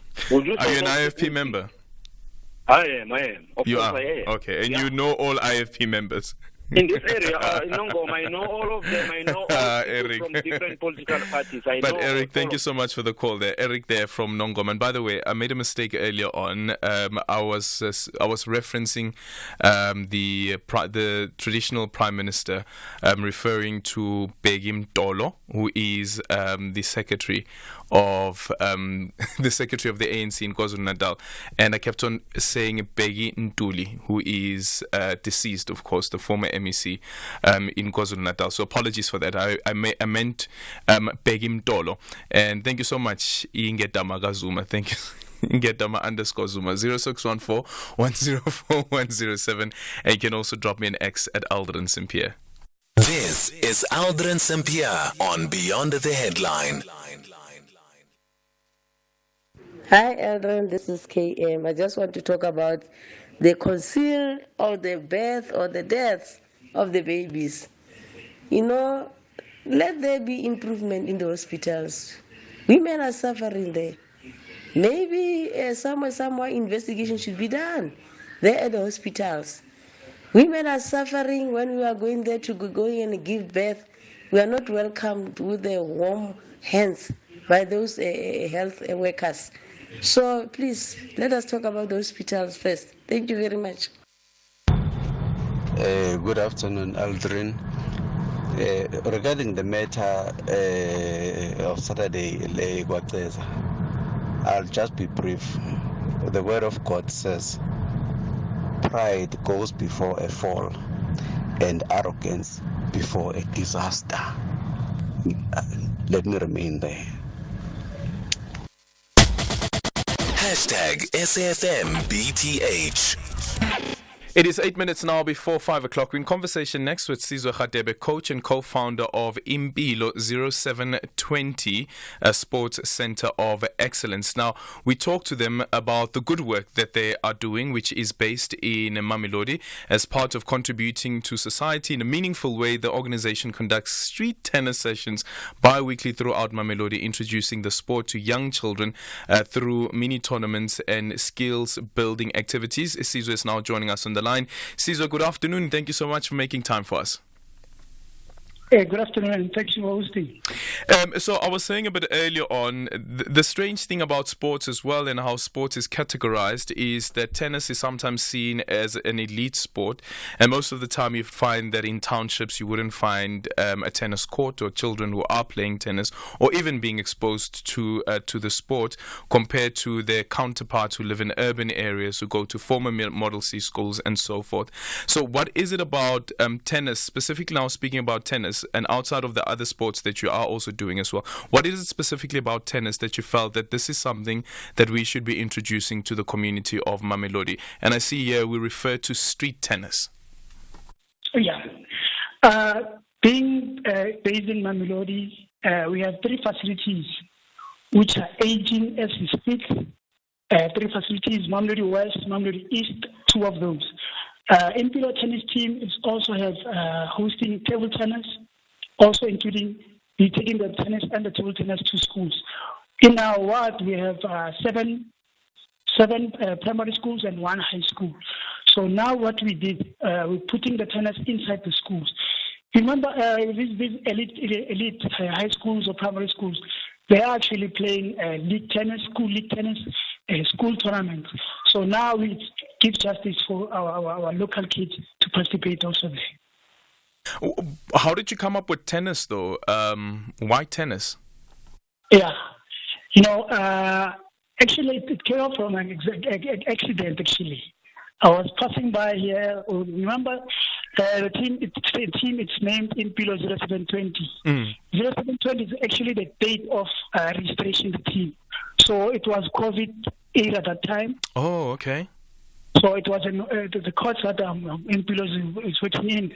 The tennis courts were actually like a white elephant. No one attending there, so the kids also always go in there, playing indigenous games there. Also, these other boys and girls also involved in drugs. So he used to use this facility for the ill intention. So now what I did, and I went back get people who play tennis before. Actually, Khadabi is coming from a place where I was playing soccer actually. So now going back to the old guys or former players, engaging them, guys, this is the white elephant. How can we rejuvenate or open this facility? Then the history follows. Now we are here. The team is open Monday to Friday from 3:30 to 5:30. As I speak now, kids are still busy. They are training at the facility. Kids, and how does that make you feel, though? Considering, as you point out, that this is something that you launched during COVID-19 when the idea came, when you had your eureka moment, and now here is the facility, and understand there's a tournament also coming up later this month. Oh yeah, we have a calendar where we're hosting our in-house tournaments. And Mpilo is an affiliate of Tennis South Africa, Twana Tennis Association. So now we also participating in the. We like to participate there. We have a challenge actually in registering our kids to play tennis in the Tennis South African tournament actually. So one of our challenges is getting the kids actually competing in that level, high level of tennis. Tennis is all over the world. Tennis, it's all over South Africa. You know, getting these kids participating and also going outside of Pretoria, participating in other elite players, it gives me goosebumps, and seeing these kids. I melt every time. I melt. I'm afraid to fail, because if I fail, all my colleagues fail with me, that means that the future of the tennis in Mamelodi will be doomed. Yeah. Actually, one of our former colleagues sent through a text a bit early on saying that we had a community tennis court in Mums, in Mamelodi, in the 80s. That is where I learned to play tennis. Yep, my dad has also learned to play tennis in the 1960s in Mamelodi. These facilities were neglected, which speaks to the point that you were raising as well. That here you have these facilities that were built at once upon a time, the lack of maintenance, they become derelict as well. But they can still serve a purpose. So how do we get to that point where we can say that let's refurbish some of these tennis courts, let's bring back the former glory days of some of these tennis courts, but also let's make tennis more accessible? True, Aldrin. Mpilo is about to launch with the assistance of other teams. In other teams, in Mamelodi we have 3 teams. Mamelodi West in Mpilo, Mamelodi Far East in Standard Papa, we have Bralisedi tennis team, which are all junior tennis teams. So now we're about to launch Mamelodi Tennis Association. So publicly, and then every kid, our aim and our goals is just to take every kid just to come inside the court and enjoy the sport. And enjoy the sport. Hopefully there are some people who are listening out to this and who are able to assist. But all the best and well done, Sizwe, with what you've started. Sizwe Khadebe is the coach as well as the founder of Zero. Okay, there's a certain way that they pronounce the name of the organization. Okay, it's called Mpilo 0720 Sports Center of Excellence. So Mpilo 0720 Sports Center of Excellence. Perhaps maybe if you'd like to get in contact with them, you can give us a shout, and we will get you in contact with Sizwe. And if you are able to assist, maybe if you have a tennis racket here or there that is still usable, that we can still use, a tennis ball here or there, a net maybe perhaps, and let's see how we can assist Sizwe in his endeavor.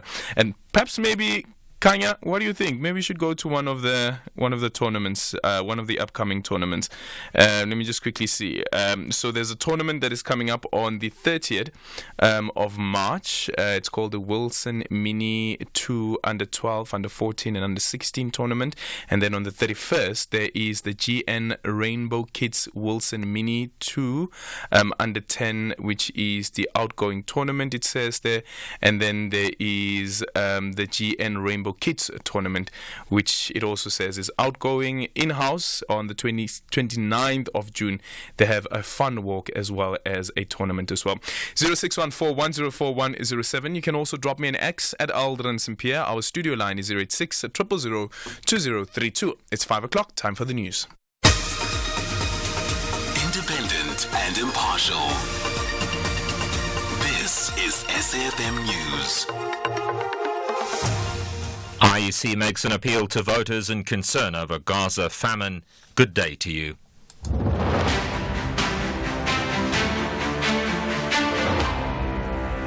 We begin with election news. The IEC is encouraging eligible voters who will not be at their voting station on voting day to make an application with the IEC to vote at any other station. The window period for this application, known as a Section 24A application, ends on May 17th. This is the first election since 1994 where a voter cannot cast a national ballot at any voting station. The IEC's Nonhlanhla Khungwane. So previously people would go into the voting station and sign the form, that affidavit saying that they are registered to vote, but they are not at the voting station where they are registered. And now you have to pre-apply or pre-notify the IEC of your whereabouts during election day so that we make provisions for you to be given the ballots that you deserve, the 3 ballot papers that are part of the framework for national and provincial elections this time around. Enoch Longwane says the new provision is different to the special votes application process that opens in April. Unlike the special votes provision, special votes are votes that are special in that they happen 2 days before the actual election day. So those are applications. They can be approved or declined. We encourage people that are infirm, people for some reason or the other cannot walk to the voting station themselves to apply for the special vote privilege. Anti-apartheid activist Matthews Porser says the only way for South Africa to move forward as a prosperous and equal nation is to restore good governance across all levels of government. He was speaking at the National Conference on 30 Years of Human Rights in South Africa in Boksburg, east of Johannesburg. The fact is that governance and accountability are without a doubt the critical tools to protect, promote human rights. But the bell tolls for human rights when the governance and accountability become displaced or sneered at. What I am saying is not rocket science, but it seems we have forgotten the spirit of the Bill of Rights and the purpose enshrined in the Constitution. South Africa has lost its way on good governance, and we need to restore that morality. We have lost our way on accountability. We need to restore the responsibility of being accountable. And now is the time to shine the light on corruption and all the negativity we experience in our government. Services in the eThekwini municipality in KwaZulu-Natal are slowly returning to normal. Striking municipal workers who've been absent for close to 3 weeks have returned to work. The strike over wage increase demands left water, electricity and refuse collections in the city badly affected and led to widespread community protests. Last week, the eThekwini mayor said it would take about 2 weeks for service delivery levels to be restored. Municipal spokesperson Gugu Sisilana. EThekwini municipality informs residents and businesses that refuse collection and street sweeping services have resumed. The clearing of the waste collection backlog has already commenced. Residents are requested to take out their refuse bags on the morning of their scheduled collection days. The latest evidence confirms that famine is imminent in the northern parts of Gaza and is expected to become manifested from mid-March to May this year. This is contained in the latest findings of the Integrated Food Security Phase Classification. The latest analysis says the famine threshold for acute food insecurity had already been far exceeded, and the steeply increasing trend in malnutrition data indicated that it is highly likely that the famine threshold for acute malnutrition had also been exceeded. It says that from mid-March to mid-July, the most likely scenario were there to be an escalation in fighting, including in Rafah in the south, that half the population, or some 1.1 million people, were expected to face catastrophic levels of acute food insecurity, the most severe level IPC5. It says virtually all households are skipping meals every day, and adults are reducing their intake so that children can eat. That was our reporter, Sharon Bryce Peace in New York. The top story this hour, the IEC is encouraging eligible voters who will not be at their voting station on voting day to make an application with the IEC to vote at any other station. That's SAFM News. I'm Greg Khus. In your sports this hour, Bafana arrive in Dubai for FIFA series in Algeria. Baby Spar Proteas leading against Zimbabwe in their third game of the qualifiers Youth World Cup. Netball and Team South Africa withdraws hockey sides from African Games. More details at 5:30. SAFM, guiding you through the rush hour traffic. Still pretty heavily backed up on the run through Midrand today, getting up from Buccleuch on your way to Pretoria, traffic all the way through to an earlier crash in around the Samrand Road exit. N1 North has a nasty collision and lost load, so multiple lanes closed between 14th Avenue and Bayers Nordia. That is quite heavy. And the roadworks on the R21 between Clayville and Tembisa, holding traffic en route towards the airport. Durban, there's a little incident unfolding involving the police on the N2 South Mgena Road on-ramp territory. It's likely to be there for a while, given the nature of what is unfolding. So N2 South coming through Mgena Road is quite heavy. The N3 Pavilion Mall out towards Paradise Valley stays heavy after an earlier crash, and a lot of traffic jamming on Durban's M7 to Bluffbound from Queensborough, Pinetown bound from Rochborough. A lot of congestion around the sort of N2 and Bel Air Wakesley Road Junction. Cape Town, the protesting around Elsie's River area this afternoon seems to have been sort of eased up or dealt with. Routes like Viking Way and Valhalla Drive have been reopened to traffic. There's a broken down prisoner van on Baden-Powell Drive near Coastal Park. If you're leaving Musenberg towards Mitchell's Plain, it's heavy. And Mitchell's Plain on a heavy one as well. A crime scene in front of Samora Michelle. The M7 South backlogging heavily from the Turfall Road area. R300 from the M2. Big backlogs all the way through to the M7. Veltervreden Road spilling over with delays. It's very heavy in that part of Mitchell's Plain this afternoon. Rob Byrne, SAFM Traffic. Stay safe on the roads. SAFM is with you. Good afternoon. This is your captain speaking with just a little flight information. We're flying at an altitude of 37,000 feet and our airspeed is 400 miles an hour. Ladies and gentlemen, welcome to BTH Airline. I'm your co-pilot, Aldrin Sampear, and I'm with you from 3 to 6, flying you through the turbulent airwaves. But the landing will be smooth.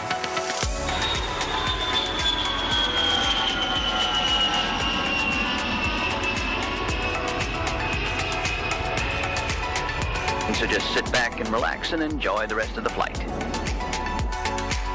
This is Aldrin Sampear on Beyond the Headline. 0614-104-107. You can also drop me an X at Aldrin Sampear, and our studio line is 086-000-2032. Coming up on the show in this hour, we'll be in conversation with Professor Mlamuli Hlajwayo, who is an associate professor at the Ali Mazrou Center for Higher Education Studies at the University of Johannesburg, as we look at a report by News 24 looking at the transformation or lack of transformation in higher education institutions. So we'll be speaking to him about that. We're also taking your calls on 086-000-2032 and your voice notes on 0614-104-107. Hashtag SAFMBTH. If you're active on social media and love SAFM, we hope you'll take a moment to like or follow our SAFM page on Facebook and Twitter. These are the best places to find all the guest information, conversations, and stories you love from your favorite presenters, along with regular updates from SABC News. And don't forget, you can send your questions to feedback@safm.co.za. SAFM, leading the conversation.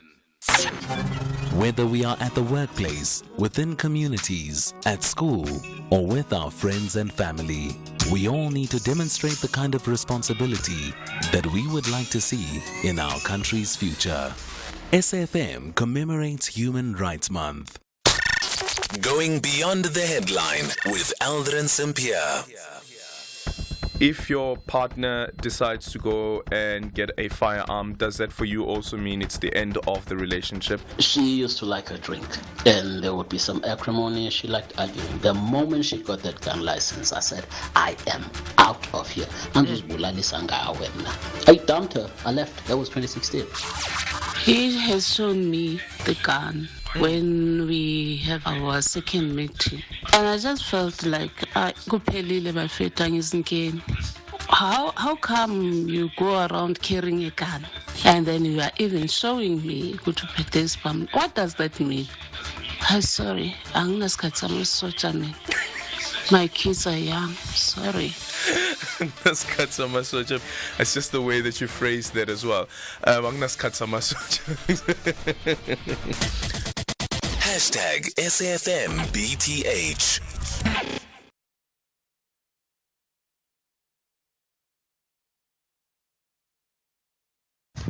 Hi, Aldrin and the SAFM listener.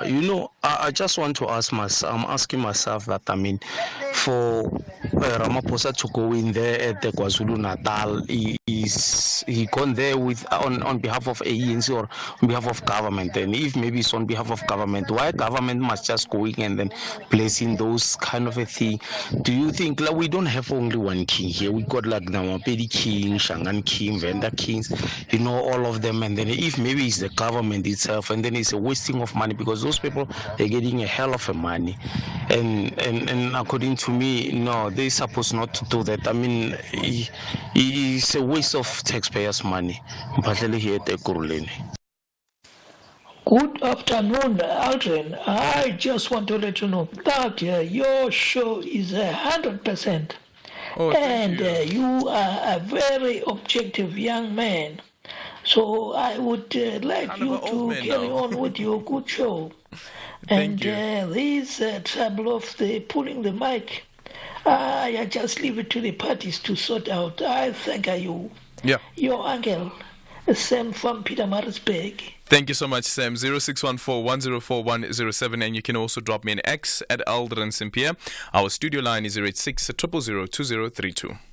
Good afternoon, Aldrin. It's Peter here. Aldrin, regarding Senzo's case, this guy, what is his name, in Tanzi, he said that he confessed. It is true that he confessed, but what I cannot understand, he said that a person who pulled the trigger has since died. I find it confusing right there. This case is going to drag for a long time. I'm here to tell you, my brother. Regarding Kelly Kumalo, I don't find any reason why Kelly Kumalo can want Senzo Meya dead. But me and you will never know. Maybe is there any girls out there who are in love with the married man can tell us, is there any reason that they can find themselves killing their hubby? Thank you. The only talk radio afternoon drive show that makes sense. Beyond the headline with Aldrin Sampear, right here on SAFM. It is 13 minutes after 5 o'clock. We're in conversation next with Professor Mlamli Hlajwayo, who's an associate professor at the Ali Mazrui Center for Higher Education Studies at the University of Johannesburg. The higher education sector still faces challenges regarding the representative of the staff complement after 30 years of democracy. A SNAP survey conducted by News 24 has found that 3 out of 4 professors in former Afrikaans universities are still white. The study looked at the demographics of academic staff amongst the public universities and the programs that are supposed to be the diversity early academics. The program that are supposed to diversify early career academics. We now speak to Professor Hlajwayo, who's joining us on the line. Prof, good afternoon. Thank you so much for making time for us. Does the results of that SNAP survey surprise you at all? Good afternoon, Aldrin, and thank you so much for having me this afternoon. Not at all. I mean, it's not shocking. I mean, I took part in the Council on Higher Education's review of the SA higher ed sector 25 years into democracy. And pretty much it's a replication of those findings that were reviewed by News 24. It's the same challenges that we are facing. It is true that at the professoriate level and associate professoriate level, it's still largely white and skews male. And the bottom rankings, that would be your senior lecturer and lecturer, those tend to be predominantly black and to some extent colored. So no, nothing shocking on my side. And from the research that has been done by, did you say it's the CEM, right? The CHE, the Council on High CHE, apologies. Yes, it's CHE. I keep on getting this this acronym wrong. It is the CHE. So, with the research that was done by the CHE, were you able to come up with a diagnosis around why is it that we're seeing the lack of transformation? And I saw earlier on as well when you posted this particular tweet that you'll be in an interview with me. One of the respondents said, for the people that want to come into the senior level at the higher education, how long have they been doing this for? So what's their experience in terms of in the academic industry or in the academic space? But from the CHE's report, were you able to come up with a diagnosis around why we are seeing this lack of transformation? Not really in the report. I mean, it was a reflection of what we already knew. And it was meant really to take stock of what the SA public universities are looking like 25 years into democracy. So there's 4 things mainly that we proposed, that we suggested urgent intervention are required. And the first one, I think we argued for a sector-wide mentoring programs, particularly for new and junior staff members, because that has been a crippling challenge, where you've got these early career academics, some of them are junior lecturers coming in, some of them were even previous teachers at basic education. They come in, they don't have mentors, they don't have support, they don't have people to look up to and to train them, to mentor them into being these researchers and established academics. So that's one that we strongly recommended. The second one was really around staffing, in terms of really calling for these public universities to be deliberate and intentional in targeting these underrepresented groups, vis-a-vis your Black Africans, your colored, and Indians. So just to be intentional in their staffing. Yes, there may be a retirement of a full professor or associate professor, but surely we can be creative, Aldrin,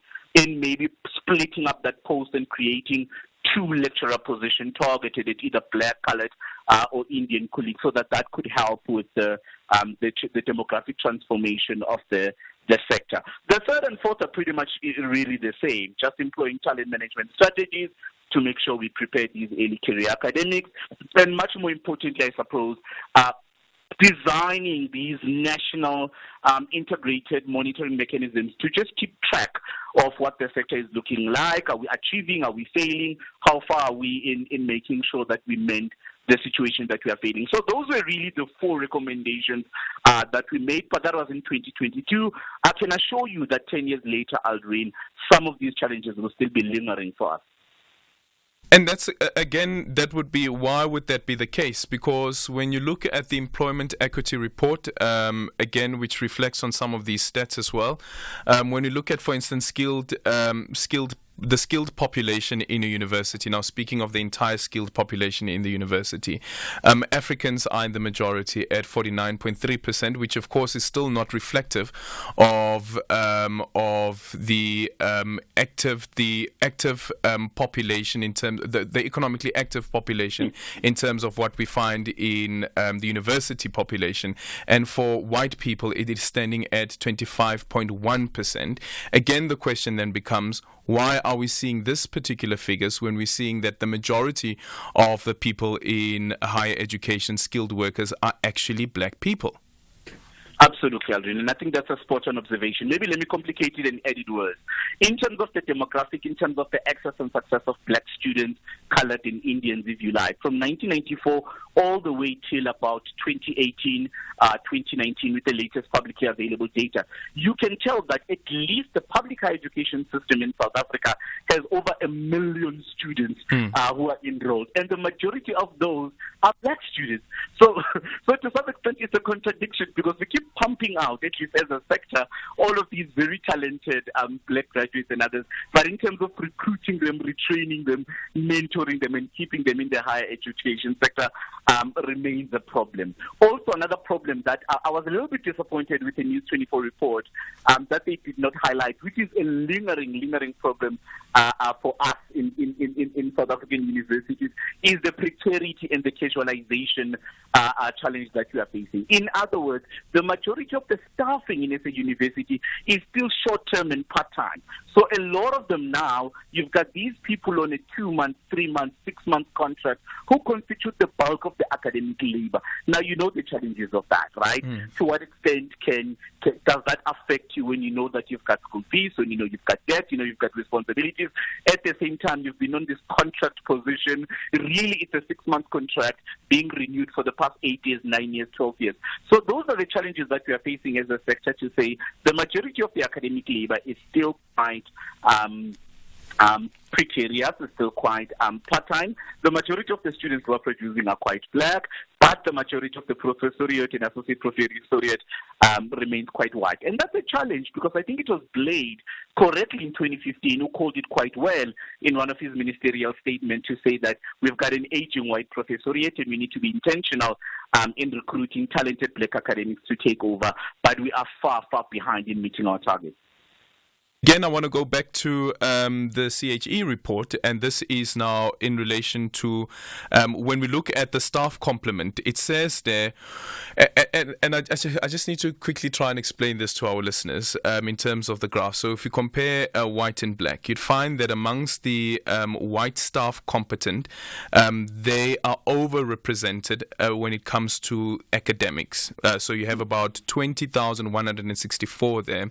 And when it comes to the administrative part of where the white people are being employed, they're far less, which is at 10,827. Now compare that to Africans, 37,044. This is now when it comes to administrative. But when it comes to academics, they're 24,345, which is far less than what we find the staff complement to be when it comes to the administrative aspect of what happens at a university. So why do we see more Africans being employed in administrative position as compared to academic positions when you compare that to what's happening with the white counterparts? I mean, it's an injustice. I mean, it's broadly reflective of really the challenges and the tension that we are facing between government and what's happening in the universities. And I'm not really sure whether there's a solution. So on the one hand, I'm tempted to say the solution is that we need a more impositionist state that can have a handle on actively trying to reassert and tackling these challenges. But clearly we failed, Aldrin. It's been almost 30 years now, and we failed to democratically transform them. Whether you are looking at the associate professor level or whether you're looking at the full professor level, we have really thoroughly failed to make sure that the national demographics reflect what's happening in the university. So on the one sense, I'm tempted to say the state needs to take a much more activist role in making sure that we force some of these universities to take seriously the transformation imperatives. At the same time, with the same mouth, Aldrin, I'm really, really scared, because I can see what's happening in Florida. I can see what's happening in Georgia. I can see what's happening in Turkey with the Erdogan administration. I can see what's happening in other countries where you've got an overzealous state now seeing universities, seeing higher education as an extension of its own power, if you like. So there has to be a meeting of the mind across those two tensions, Aldrin, because clearly the effort that we've been doing, certainly from the CHE side, certainly from DHET side and others as well, to trust universities to institute accountability and monitoring mechanisms regarding the staffing and enabling them and providing the funding to say this staffing must change by so and so a date. We know about the NCAP scholars. We know about the Future Professors program. We know about the NASP program and the Nurturing Early Career Scholars program. So certainly the funding is there. It's not a funding issue, Aldrin, but I think it's the political accountability and the political will from a lot of these universities not taking transformation seriously. Okay, so one last question before we go to Kevin, who's joining us from Durban, and we'll take the answer to this question after the break. I just need you to wrap your head around it as well. So I'm going to go back again to the Employment Equity Report of last year. When it comes to senior management at public universities by population, this is the observation that is being done. It says the representation of foreign nationals, which is at 13.5%, should be investigated in order to ascertain and understand some of the reasons that are causing such a high level of this population group at this occupational level. Is there an issue at all that needs to be raised around the senior positions in universities and higher education that are actually given to foreign nationals. And I see that in this report by News 24, they make reference to local Africans, meaning that there are the local Africans and then there is the other African. And that other African, I assume, are Africans that have migrated into the country or who are employed in the country and not necessarily South Africans. But I need your reflection on that just after this short break. 0614-104-107, and you can also drop me an X at Aldrin Sampear. Saturday nights on S3 are about to get dramatic. Tune into The Player at 9:30 p.m. and catch Wesley Snipes as a pit boss as he and his team gamble on the ability of security expert Philip Winchester to stop some of the biggest crimes imaginable from playing out. Can he take them down from the inside and get revenge for the death of his wife? Or is it true what they say? The house always wins. Channel your best drama with The Player, Saturdays at 9:30 p.m. only on The only talk radio afternoon drive show that makes sense. Beyond the Headline with Aldrin Sampear, right here on SAFM. In conversation with Professor Mlamuli Hlatshwayo, we reflect on the News 24 SNAP survey that looked at the lack of transformation at at our local universities here in the country, and some of the stats that came out of that SNAP survey by News 24 indicates that 189 of the 256 professors and associate professors at the University of the Northwest are white. But we were reflecting now on foreign nationals that are employed at universities, at higher education institutions. Is there an issue at all that needs to be discussed when it comes to that particular element, Professor?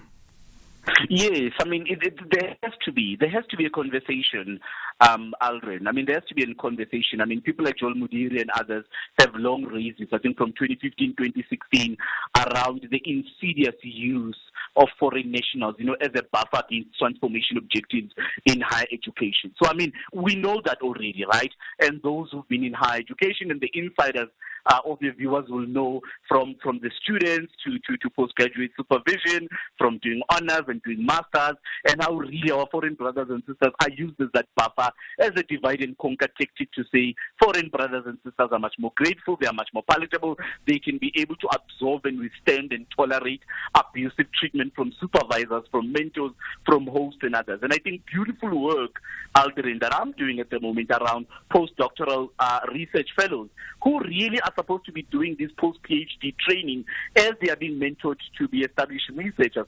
The majority of them are foreign brothers and sisters. The majority of them are lamenting around visa challenges. The majority of them are complaining about the harassment, the sexual abuse, and the discrimination they are facing at the expense of the host. The majority of them will tell you horrific stories that they tell us when we meet with our hosts and our supervisors that, we know you are coming from this poor country, so you must be grateful that you're in South Africa. We allow you to earn, so you shouldn't be able to talk too much. So there is that sense that is growing and that is found to have evidence now that when it comes to our foreign brothers and sisters, there seems to be used as a divide and conquer tool to frustrate the transformation imperative. But is there a distinction between the treatment that a black foreign national professor would receive compared to what a white foreign national professor would receive at a university?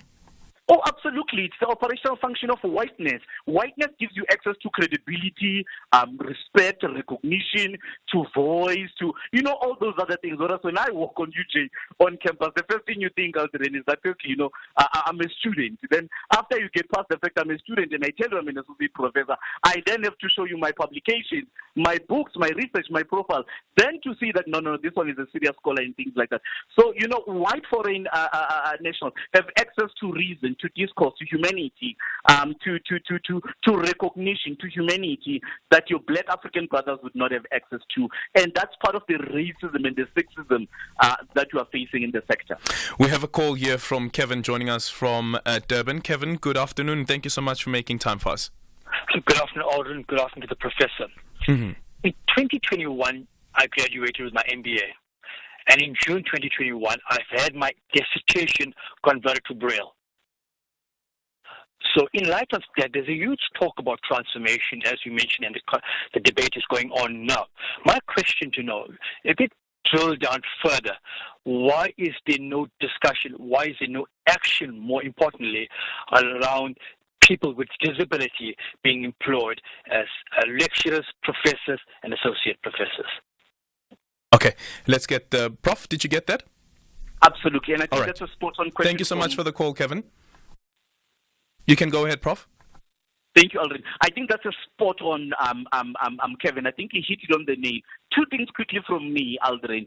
The first one is, even if you look at the height of the fees must fall and roads must fall, here I'm talking 2015, 2016, and others. Even when we are fighting on the streets around curricular, teaching and learning, access to the university, whiteness and things like that, internationalization, all those other questions, disability, and those who are living with disability, those questions were silenced, were marginalized, and were pushed to the periphery.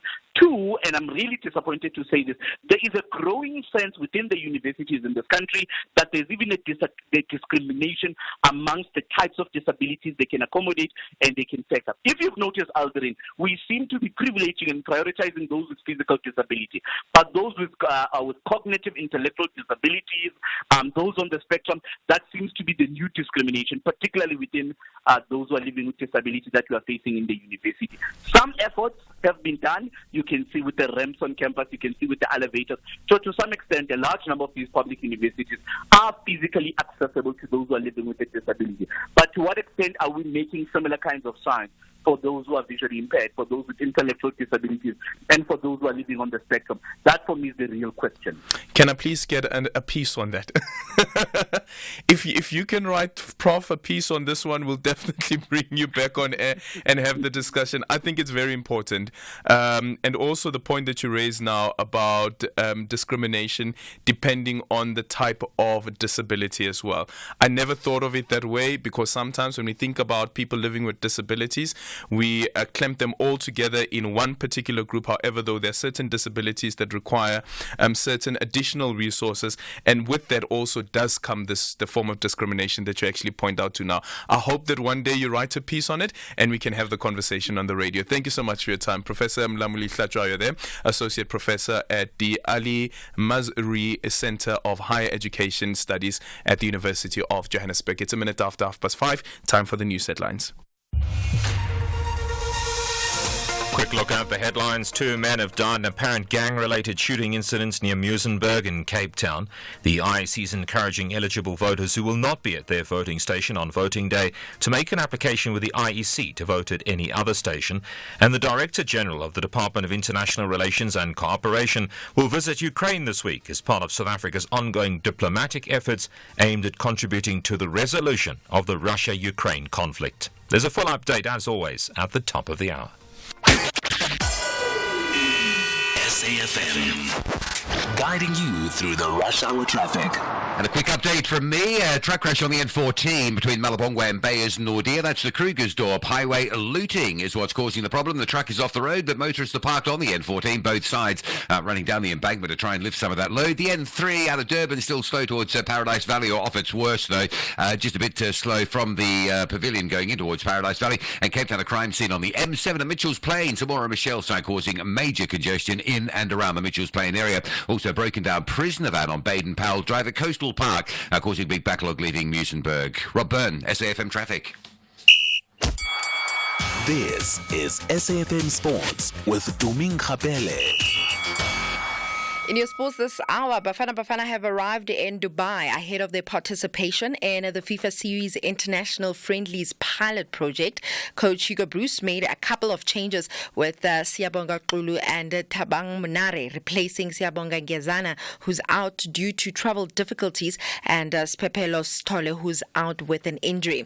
The FIFA Series will run from the 18th to the 26th of March, and Bruce says that he sees it as a great opportunity to start planning qualifying for the future. They face Andorra on the 21st of March and Algeria on the 26th of March. Staying with football, the decision to play Banyana versus Nigeria second leg Olympic qualifier at the Loftus Stadium on the 9th of next month is all about using the high altitude advantage. This is according to head coach Desiree Ellis. With the winner of this tie set to qualify for the 2024 Paris Games, Ellis says that they will use all the resources that they have at their disposal to qualify. We look at the altitude as well. We have to make sure that we take advantage of that. And hopefully that can help us, especially in the first 15-20 minutes or late in the game. I remember we played in Johannesburg, we played Equatorial Guinea, and we drew 0-0. But the second half, they were struggling. We're hoping that it will be an advantage to us. But I think the first leg is going to be key. The first leg is going to be important for us to get a good result there. Like I said, to take the pressure of coming home, because they are a quality team. There's no two ways about it. And you cannot take it lightly. You know, if you're not concentrated for the full 90 minutes, you will get punished. If you're not concentrated or you don't take your chances, they will get one and they will put it away. So we got to make sure that we outscore them. We got to make sure that we don't concede. I always say that because we are going to create chances. Doesn't matter who we play against. We have created chances, but it's now about taking those chances, getting the shots on target to goals, getting that closer, because the more you get shots on target, the more you have an opportunity to score goals. But it's going to be a battle, and we have to be ready for that battle. Right then, moving on to netball. The Babies Bar South Africa netball side beat Zimbabwe 62-29 to win their third game of the Netball Youth World Cup qualifiers. 7 teams are currently competing at the tournament, with 2 spots up for grabs to make it through to the 2025 World Cup finals. And the young Proteas are definitely favourites to not only qualify but also win the tournament. Then Team South Africa's men's and women's hockey teams have pulled out of African Games currently underway in Accra in Ghana over concerns about injuries due to the state of the pitch. In a statement, Team South Africa says that the surface of the pitch was unsuitable for an international competition and couldn't risk injury on players to be competing or who will be competing at the Paris Olympics in August. South Africa's men's and women's hockey team have already qualified for the Games, and preparations are in full swing for the tournament in Paris. On that note, it is a wrap from my side. For SAFM Sport, ke nna Tumi Nkgapele, Modimo ke yona. Equality, human dignity, freedom of movement and residence. Life, everyone has the right to life. Human Rights Month on SAFM. SAFM supports a litter-free South Africa. Play your part in keeping our surroundings and environment clean. SAFM, leading the conversation. Public Works and Infrastructure Minister Sihle Zikalala is proud to announce that the country will host Africa's largest sustainable infrastructure development symposium from the 17th up until the 19th of March at the Cape Town International Convention Centre, where President Cyril Ramaphosa will also deliver a keynote address. The symposium highlights include the showcasing of progress on South Africa's infrastructure investment plan as adopted by Cabinet, unveiling a pipeline of top 12 infrastructure priorities for the project preparation and funding for 2024 and 2025 financial year, launch of South Africa's construction book, as well as the new international partnerships and cooperations, brought to you by the Infrastructure South Africa, an entity of the Department of Public Works and Infrastructure. South African government leaving no one behind. Economic news on SAFM. Facts and figures you can count on.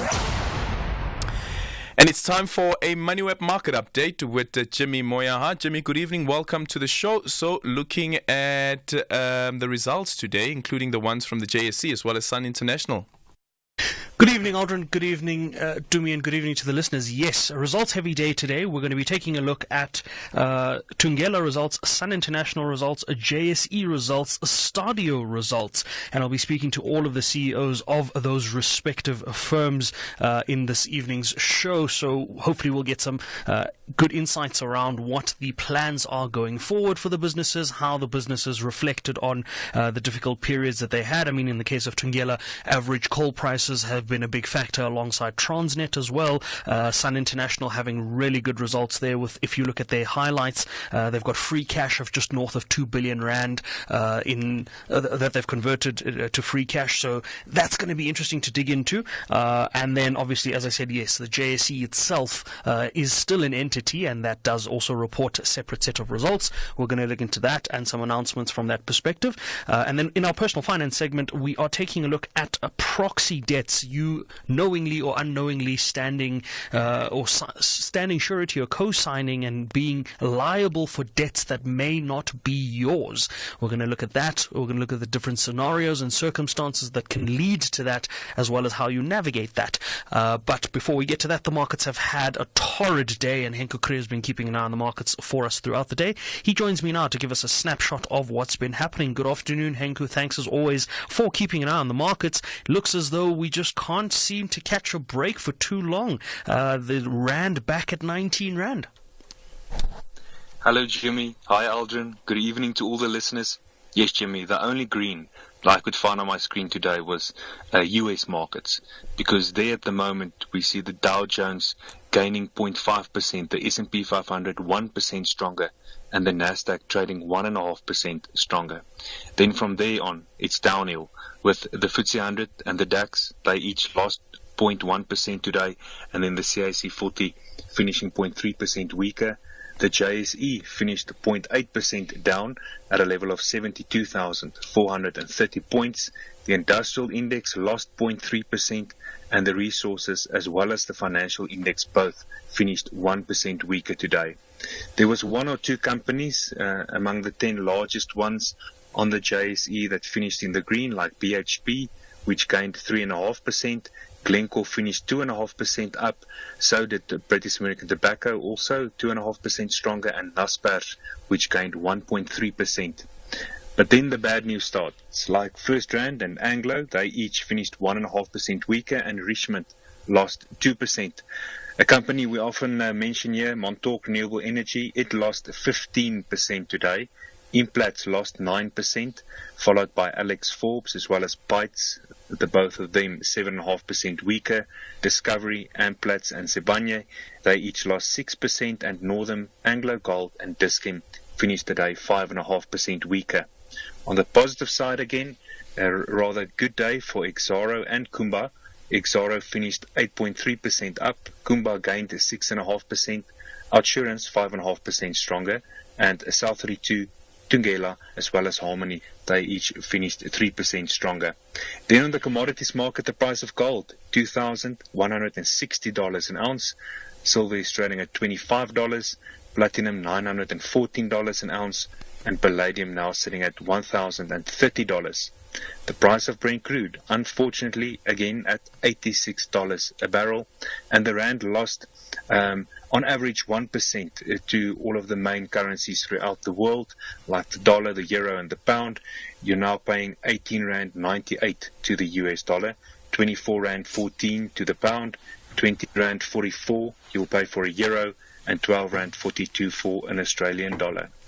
Bitcoin still maintaining its level of $67,000, and that's 1,305,000 Rand. Jimmy, that's how the markets are looking at this stage.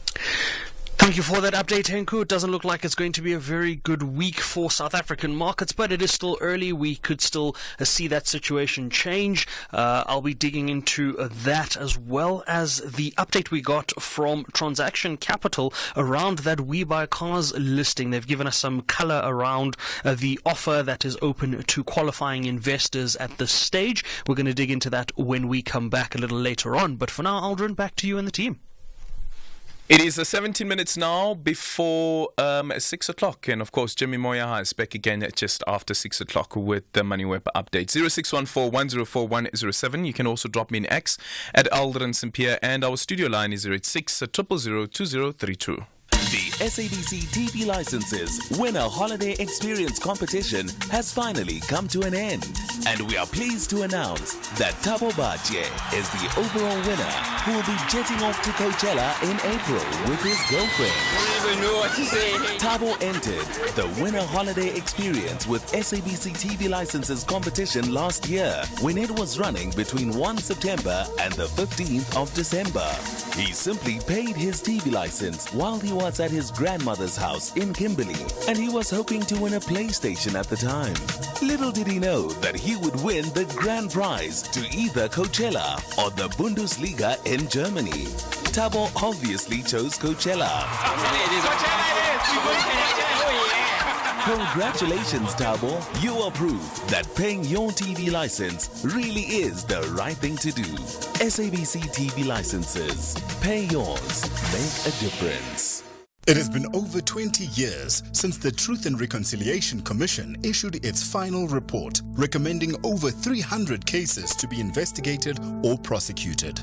Truth Be Told tells the story of the TRC by looking at the poignant cases of the Pila Portia Ndwandwe story, the Beki Mlanjeni story, the Ntombi Kubeka story, the Topsy Madaka story, in which the truth has not been told and no one has been held accountable for their gruesome killings during apartheid. Channel your best South African documentary this March on Truth Be Told, Mondays at 9 p.m. only on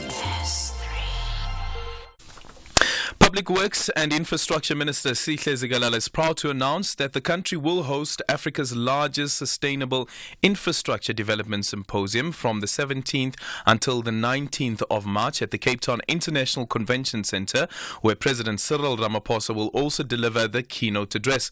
The symposium highlights include the showcasing of progress on South Africa's infrastructure investment plan as adopted by Cabinet, unveiling of a pipeline of a top 12 infrastructure priorities for project preparation and funding for the 2024-2025 financial year, the launch of South Africa's construction book, as well as the new international partnerships and cooperations, brought to you by Infrastructure South Africa, an entity of the Department of Public Works and Infrastructure. The South African government leaving no one behind. The only talk radio afternoon drive show that makes sense.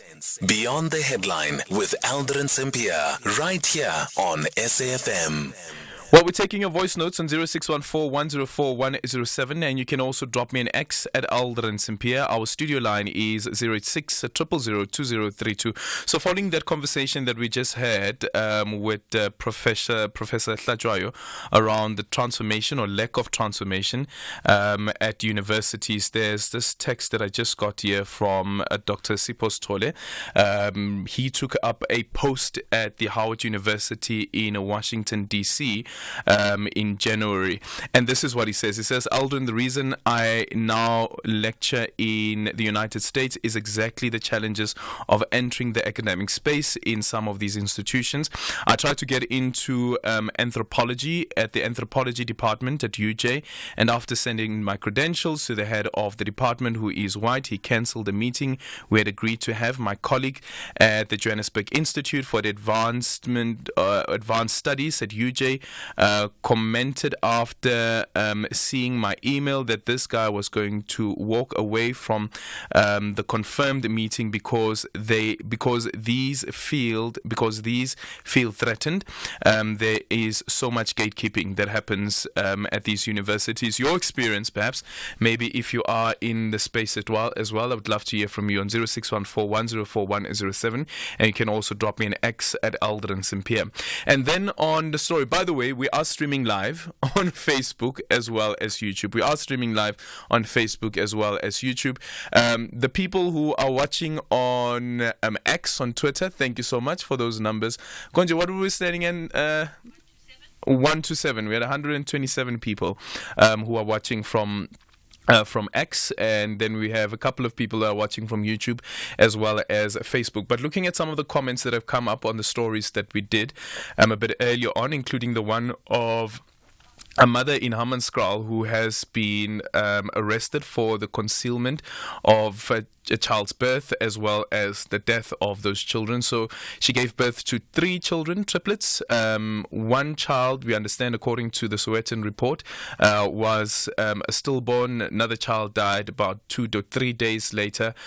She buried the children with the assistance of a 51-year-old woman. And looking at some of the comments that have come through on Facebook, Mudifa saying that traditionally it was simply done that way. Some people still think that it should be carried on due to the lack of understanding that we are no more living in the then life. They need more education concerning this Western way of life. As somebody pointed out a bit earlier on as well, that traditionally this is what used to happen, is that they'll bury their own children or the stillborn as well. But now we have legislation in place, and legislation says that you can't conceal a birth and you can't conceal a death. And Zwaki says this is sad indeed, and Asipe says thoroughly dispiriting. 0614104107 and an X at Aldrin Sampear.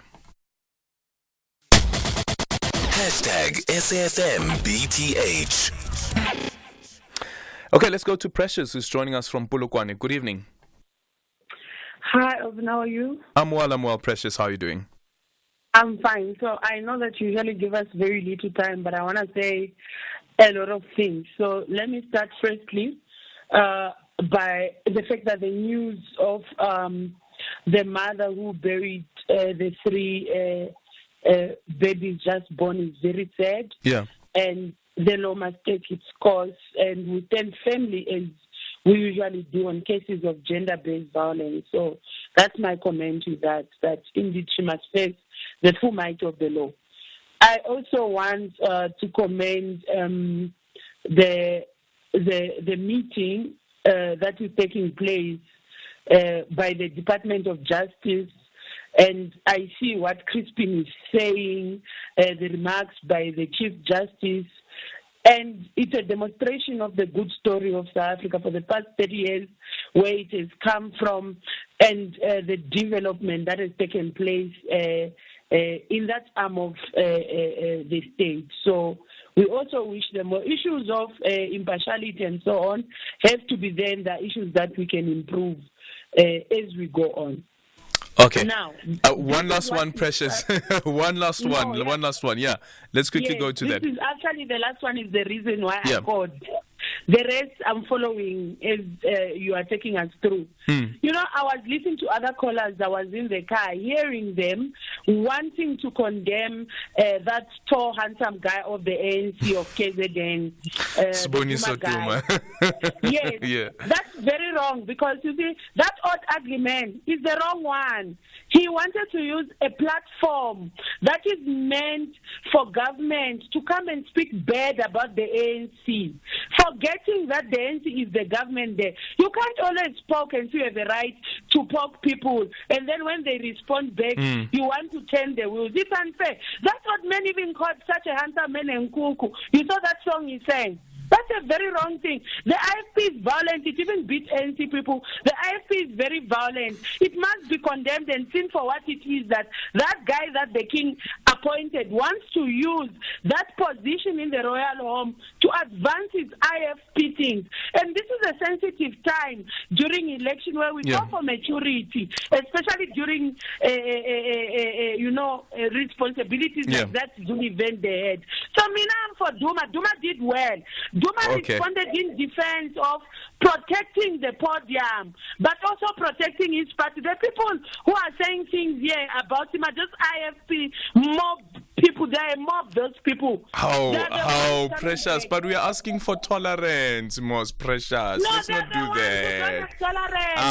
Precious, honorable member. Let's not do that. Let's not do that. Now on your radio, you still speak against a man who is protecting a podium. No, they beat people up. They have no tolerance. They're a mob. Yeah. And they must be seen for who they are. And I think though that there should be an investigation around what happened. This is now speaking about the assault as well that happened. But there was a conflation also from the Prime Minister's side, because the Prime Minister, as he was about to speak about Bheki Ntuli, Bheki Mtolo, man. As he was about to speak about Bheki Mtolo, he was speaking in reference to government, and other government individuals could do the same as the president. But Bheki Ntuli is not part of government. He's the secretary of the ANC in the province, which is a permanent position, so he doesn't form part of government. But of course, the party that he is the secretary for in the province is the governing party in the province. Could Duma have handled this particular situation differently? I think, well, this is now speaking about my experience as a program director. Surely he could have handled it differently, even though the first shot, as some would argue, was fired by the traditional prime minister. I think that he could have handled it better, because had he handled it better, we wouldn't be having this particular conversation. The conversation perhaps that we would have been having is around how the Zulu Prime Minister took up this particular podium that was for the commemoration of the former Zulu king, and not politicize that particular aspect of what was being dealt with on the day. But I ask again, is what Reverend Thulasizwe Buthelezi, is it what he was expressing the sentiments also of Isilo? Is it also the sentiments of Isilo? 0614-104-107 and your ex at Aldrin Sampear. Good afternoon, Aldrin. You know, this whole thing with the IFP and then the ANC and the Zulu King and the Prime Minister and everything. You know what, whenever there's a gathering of cultural dignitaries or political dignitaries or members of the cabinet or anything like that, and there's argy-bargy between the two and disagreement, there's always potential for violence and strikes and everything. And when things like this happen, you must just look at our economy and what the foreigners think, because our stock market just plummets every time something like this happens. You know, I mean, investments just go, into the toilet. Both. Adrian, David Shozi. I had everybody trying to defend Prime Minister Buthelezi. No one is trying to defend Duma. Duma was not clumsy, as the Prime Minister says. To start with, he was the master of ceremony. Secondly, the Prime Minister told him he's clumsy. He was not trying to entice on something that he doesn't know. He knew what he was doing. If right in South Africa we don't have a Prime Minister, because how can we have a Prime Minister where there's the President of the country and the Deputy President of the country? In KwaZulu-Natal, it's South Africa. We are in South Africa. It's only the King and who can only appoint minister. There's nothing like Prime Minister. This is mockery. Like we pointed out, there have been previous prime ministers as well, but maybe there's a debate to be had around whether you still need these traditional roles, and also the role of traditional leaders in a constitutional democracy. Sir Jerry Mujabilu saying on X, I recently left academia after 13 years working on contracts, have been to various interviews. They don't even bother to revert back to you with a response. It's just silence. I concur fully with the professor's sentiments. Foreign nationals are replacing SA academics. And another X here from Tlalanatu who says that the Employment Equity Act is a problem almost everywhere. Maybe the annual Employment Equity Act report submitted to the Labour Department targets per destinations should be standard. That brings us to the end of our voyage. Thank you so much for choosing Flight SAFM BTH 326 with me, Aldrin Sampear. Today we're playing out with with Sibongile Khumalo, Tando's Groove. And our parting shot is from Debbie Bourne, who once said, "Dreams are the seeds of change. Nothing ever grows without a seed, and nothing ever changes without a dream." And Vuyani from Orange Farm is reading our credits this evening. Attention to everyone on board. We are about to land. I want to thank all of you for your attention. From 3 o'clock, now we are arriving at 6 as planned. The captain who has taken us from 3 o'clock is Aldrin Sampear. He's not alone, he's with us. The team, Kanya, Kemba, Dumi, Dando, Vusi, Charles, of course, and me, Voyani. Have a safe trip to our different homes.